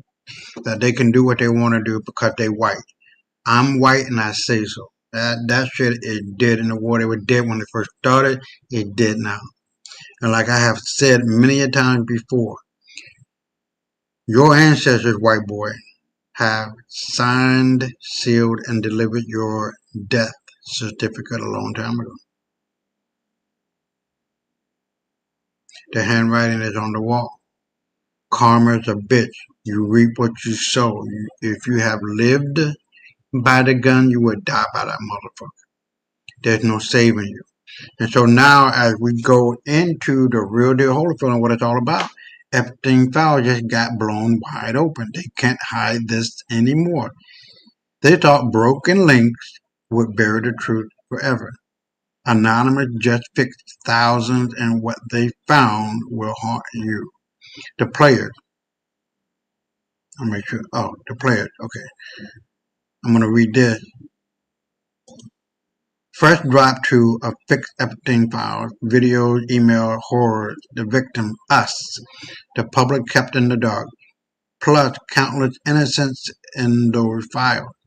The villain DOJ pushing Epstein deep fakes, plus whoever locked 3,907 files behind invalid links. The crime? Anonymous cracked open 3,907 previously inaccessible Epstein media files from the DOJ dump. Videos, audio, evidence, all locked until now. They've seen the content and it's nightmare fuel. The evidence? Legion of anonymous operation dug in. Repaired broken links, ID people and location, dropped to its live in their Airtable base right now. Viewer discretion extreme. Some files are too disturbing to stomach. The cover-up. DOJ allegedly flooding the zone with Epstein deep fakes to discredit real leaks. Classic misdirection while the real horrors stay buried. But Anonymous is exposing it all. No more shadow. Fresh drop. Happening now, February 26th. Updates dropping every few days. The floodgates are cracking. Retreat. If you demand full Epstein truth, no more protection for the predator. Reply within the cover if you're sick of the lie. Tag at I am Anon. Let's see if I follow. Yeah, I'm following. Credit where due. These words are doing God's work. So let's see. You are not going to believe. Hey everyone, it's Aranima here, and oh my gosh, you are not going to believe what just dropped in the Epstein saga. According to the Legion of Anonymous Operations, the next batch of fixed Epstein files, links, and notes is live right now. And trust me, what they've uncovered is absolutely chilling. These anonymous researchers have been digging deep, fixing broken links in what they say are thousands of previously locked or invalid Epstein-related files, including videos, emails, and more. They've reportedly seen horrors in these documents that will make your skin crawl, and they're warning everyone up front. Some of these files are really hard to look at, so viewer discretion is strongly advised. In their latest update, shared through their channels, they point to an Airtable base where you can access this fresh drop. Just make sure to hit Drop 2 for the newest batch. Huge shout out to the Legion of Anonymous team for their relentless research and putting this together. They're out here doing the work to shine a light on these shadows. And get this, they're also calling out what they describe as Epstein deepfakes allegedly being pushed by the DOJ, adding even more layers to this nightmare. Is this part of a bigger cover-up? Are we finally getting closer to the full truth? If you're brave enough, check out the details from their posts and decide for yourself. But remember, this is all based on what these independent researchers are sharing, and some elements remain unconfirmed or speculative at this point. This is not financial advice or anything like that, just raw information to spark your own investigation. The Epstein Files saga keeps getting wilder, and we need to stay vigilant. What do you think? Is the truth finally coming out, or is there more being hidden? Drop your thoughts below, hit that like button if you're as shocked as I am, and subscribe for more updates on this insane story. Stay woke, stay safe, and I'll see you in the next one. System limit reached. The public feed. Let's see.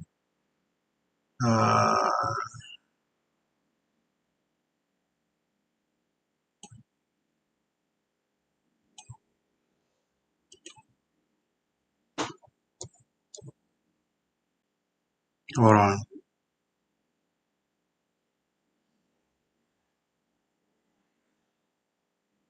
What the hell happened?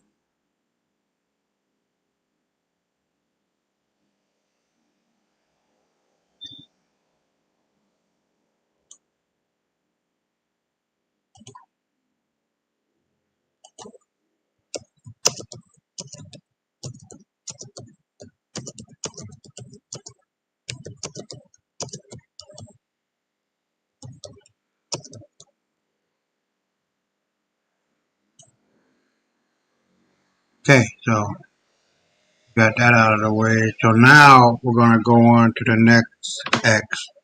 King Kao, the China Crash Chronicle. Strategic suicide. Iran's historic blunder. China's oil lifeline is about to collapse. The U.S. and Israel struck Iran, but the real shockwave will hit Beijing. This isn't just another Middle East escalation. Iran is the backbone of China's West Asia strategy, discounted oil. Let's see. Hey friends, buckle up. The US and Israel just launched strikes against Iran. And while everyone is staring at the explosions in Tehran, I want you to look somewhere else.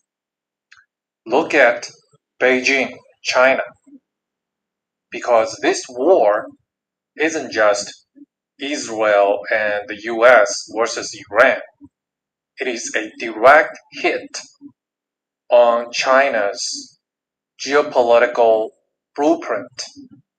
And if Iran collapses, China doesn't just lose a partner, it loses a core pillar for its global dominance. And let's get something straight. Iran isn't just another Middle Eastern state. Iran is the cornerstone of China's West Asia strategy. China and Iran signed a 25-year comprehensive strategic partnership. Why? Well, cheap energy, sanctions evasion, regional leverage, dollar bypass. Around 90% of Iranian oil exports go to China. And why China? Because China buys it cheap. Because China settles it in Chinese yuan. Because China keeps it outside the US dollar system. And here's the genius, or the fraud of the whole thing. So Iran gets Chinese yuan, and then Iran spends that Chinese yuan buying Chinese goods. And the money goes right back to Beijing. So it's a closed loop. And sometimes that oil doesn't even say Iran on paper. It says Malaysia blended oil. So on paper it's Malaysian oil, but in reality, Iran. Sanctions workaround, currency experiment, geopolitical lifeline. And when the big Chinese banks, don't want exposure, these deals go through smaller institutions like Kunlun Bank, based in Xinjiang. Compartmentalized, quiet. This is the strategic architecture. And this war just shook it. Now here's where Iran made a catastrophic error. Unbelievable. Iran didn't just retaliate today. Iran fired missiles across the Gulf. Missiles flew over Bahrain, near the U.S. Fifth Fleet headquarters. And UAE, the debris even killed a civilian. Qatar, the missiles intercepted, no damage. And Jordan, I believe 2 missiles got shot down. And Saudi Arabia, of course, explosions reported. Now, none of these countries attacked Iran. Some are neutral, some were mediating, some were literally maintaining diplomatic back channels. And just in one morning, their airspaces were violated by Iran. Minimal damage. Most missiles got intercepted. But in the process, Iran handed the Gulf states legal and political grounds to unite and align against it. That is the worst self-sabotage you can think of. And Saudi Arabia just released a statement. It condemned Iran's aggression in the strongest terms. It called the Iranian strikes a flagrant violation of sovereignty and pledged full solidarity. And then came the statement that that's going to change everything. So Saudi Arabia is saying it is placing all its capabilities to support these countries in all measures they take. All capabilities, all measures.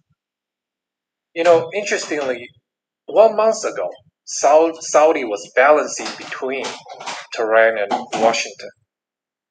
And Iran just forced the choice today.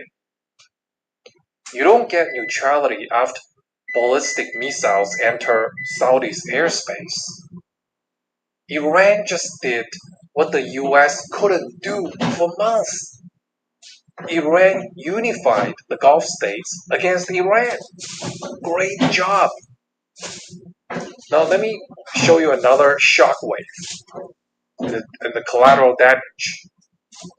Dubai is closed. The busiest international airport on earth, Dubai International, suspended operations.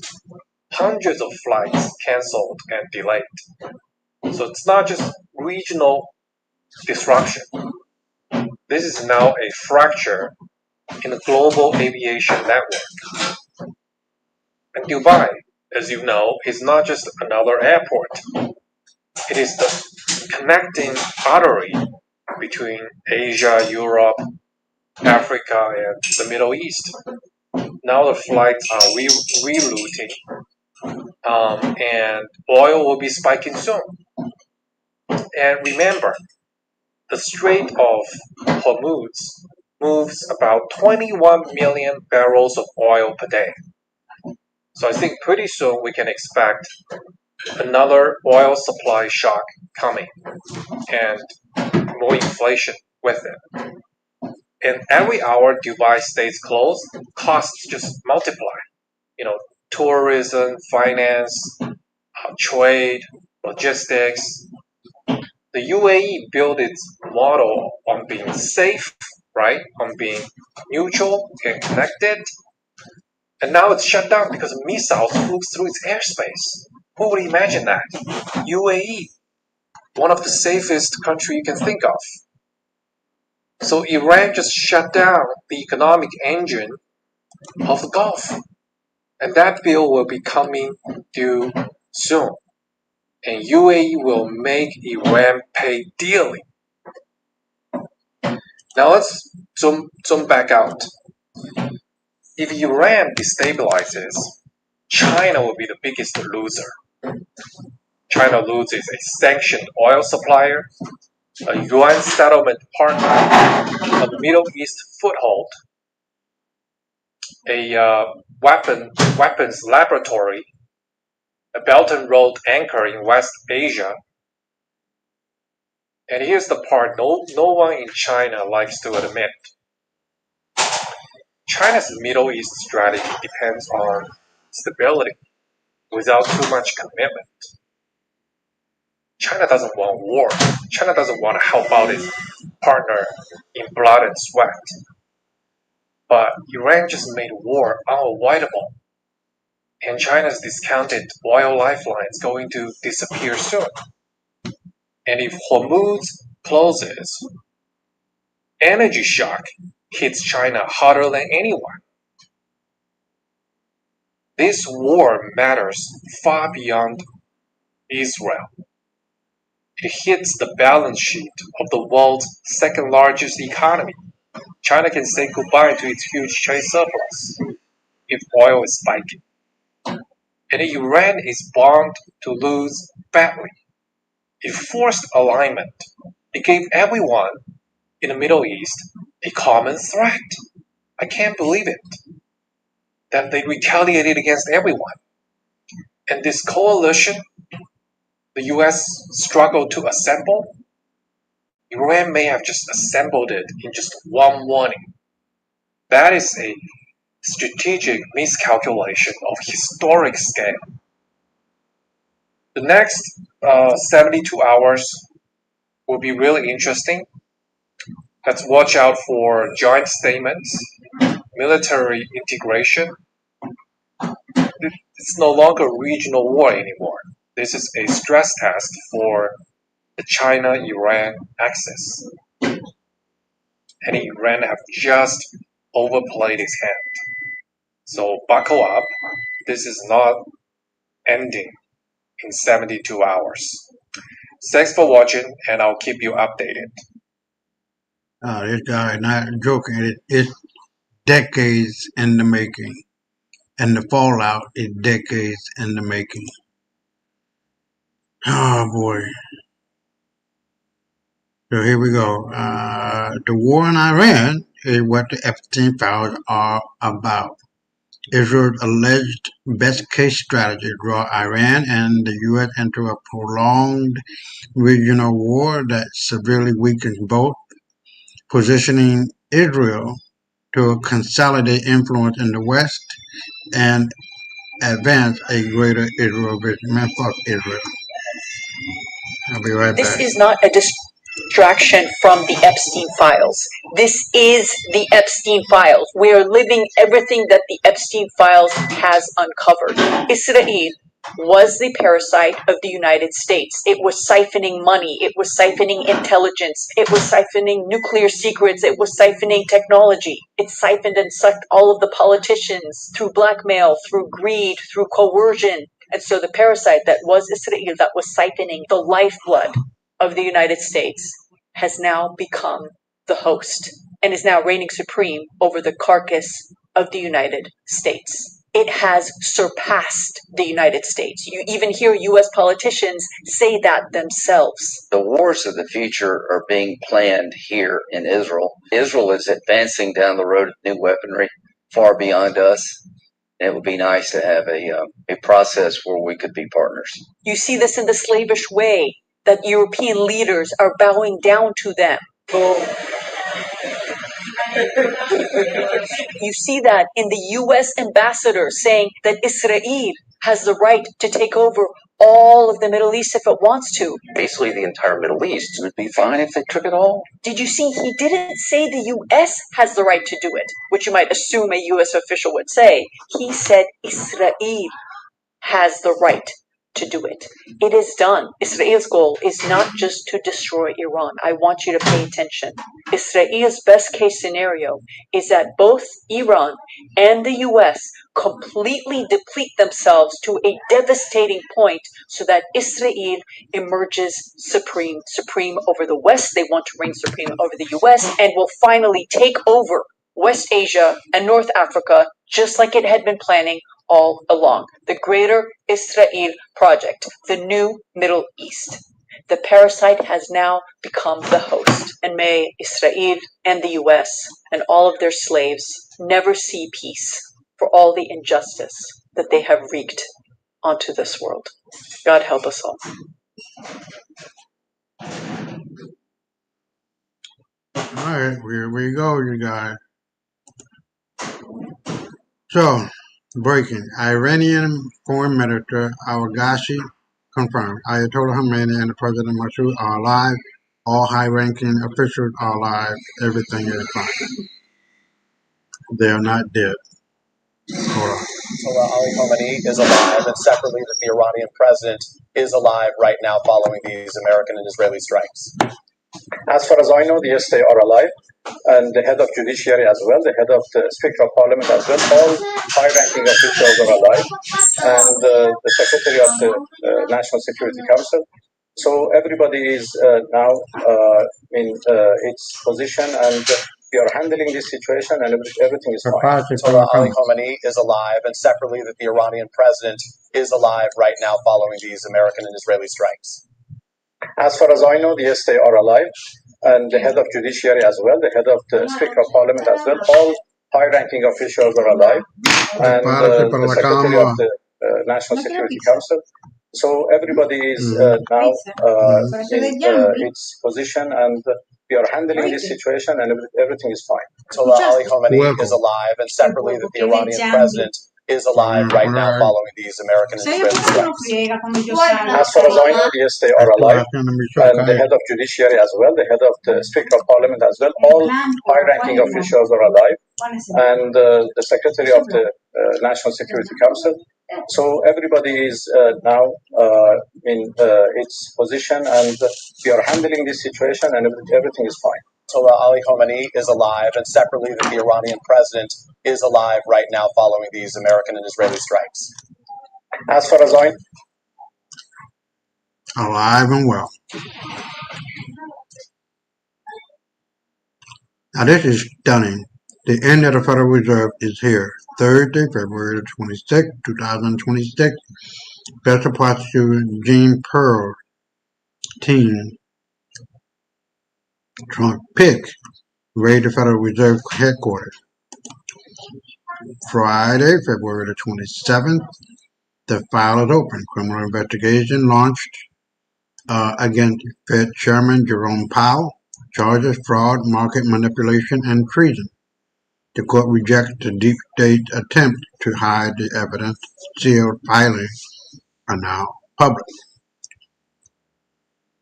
This is the beginning of the end of the cabal.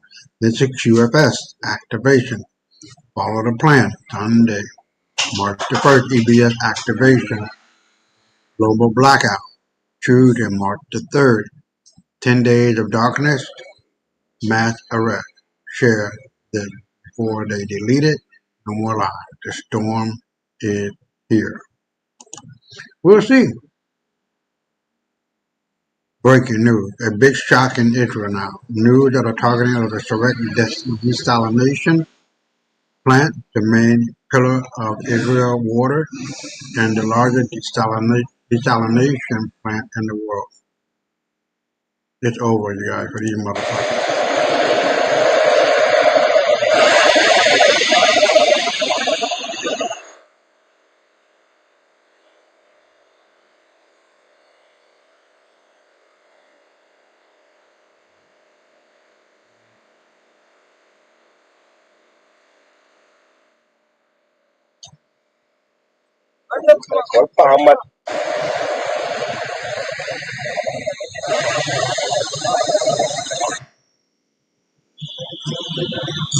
And now the war in Iran is what wow.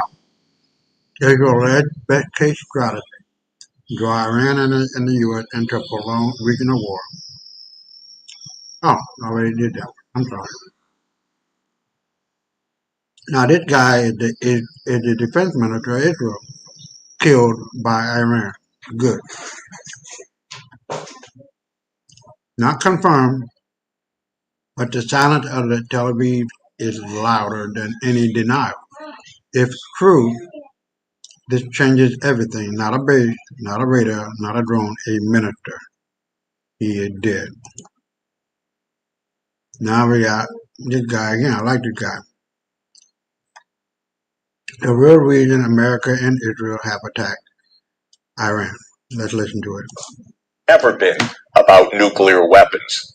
This has been about Israel's regional hegemony in the Middle East. Israel wants to topple the Iranian regime, period. It has said so. This is not a mystery. This is not my claim. This is Israeli policy repeated year in, year out. The whole idea that Trump is negotiating to prevent Iran from getting a nuclear weapon, that was negotiated. Trump ripped it up. The Iranians have come back every year to say, we don't want a nuclear weapon. We want negotiations. The United States does not accept yes for an answer because it works for the government of Israel. This is the point. Why does it work for the government of Israel? It's a little hard to understand.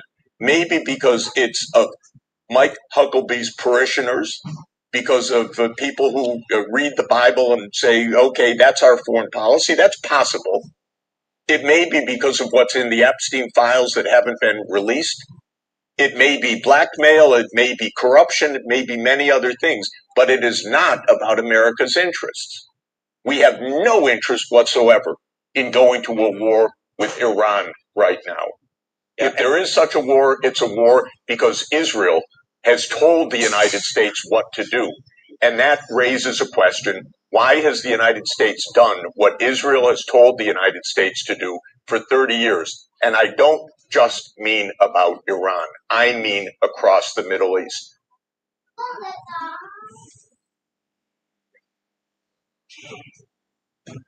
Hold on, please. So we're almost at the end of the program. I just want to make sure that you guys are getting the full gist of what it's all about. The dominoes are falling in days, not weeks. Iran retaliate, Dubai, Abu Dhabi, Qatar, Saudi all hit. All Middle East flights grounded. Strait of Hormuz closes. Iran controls it. Oil spikes to $150. Inflation goes from 2% to 8%. Emergency rate hikes. Liquidity dies. Tech stock crater. Nvidia, Apple, Google minus 20%. AI bubble pops. 650 billion capex gets slashed. Half was Gulf money. Bitcoin margin call. Full market capitulation already happened today. 4 to 7 will happen in the next 72 hours. 8 and 12 by the end of the week.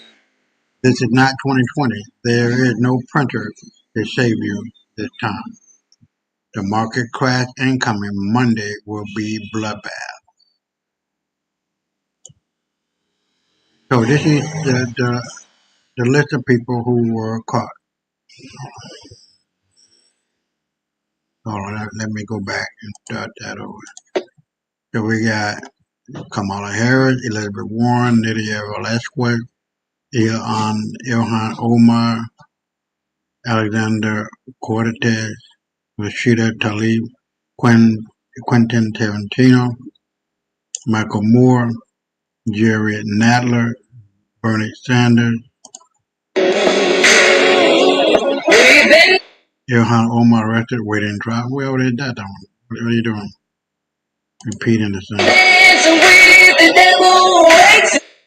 William Baldwin arrested, Jack Nicholson, Johnny Depp, Will Smith arrested and executed, Bruce Willis, Demi Moore, Martin Scorsese, Boris Johnson arrested and executed. Jimmy Kimmel arrested and waiting tribunal. Called Gustav King of Sweden, Sylvia Renat Sommerlath, Angela Merkel, Frank Walter Steinmeier, Pauli, Queen Sonja of Norway, King Harald V of Norway arrested and executed. This shit goes deep, you guys. You got to be able to see it. John Bolton, national security arrested and awaiting trial. Ghislaine Maxwell arrested and serving life. Steve Bing, Marina Abramovic arrested and executed. Francois Leo, Recep Tayyip, so all of these people. Many more.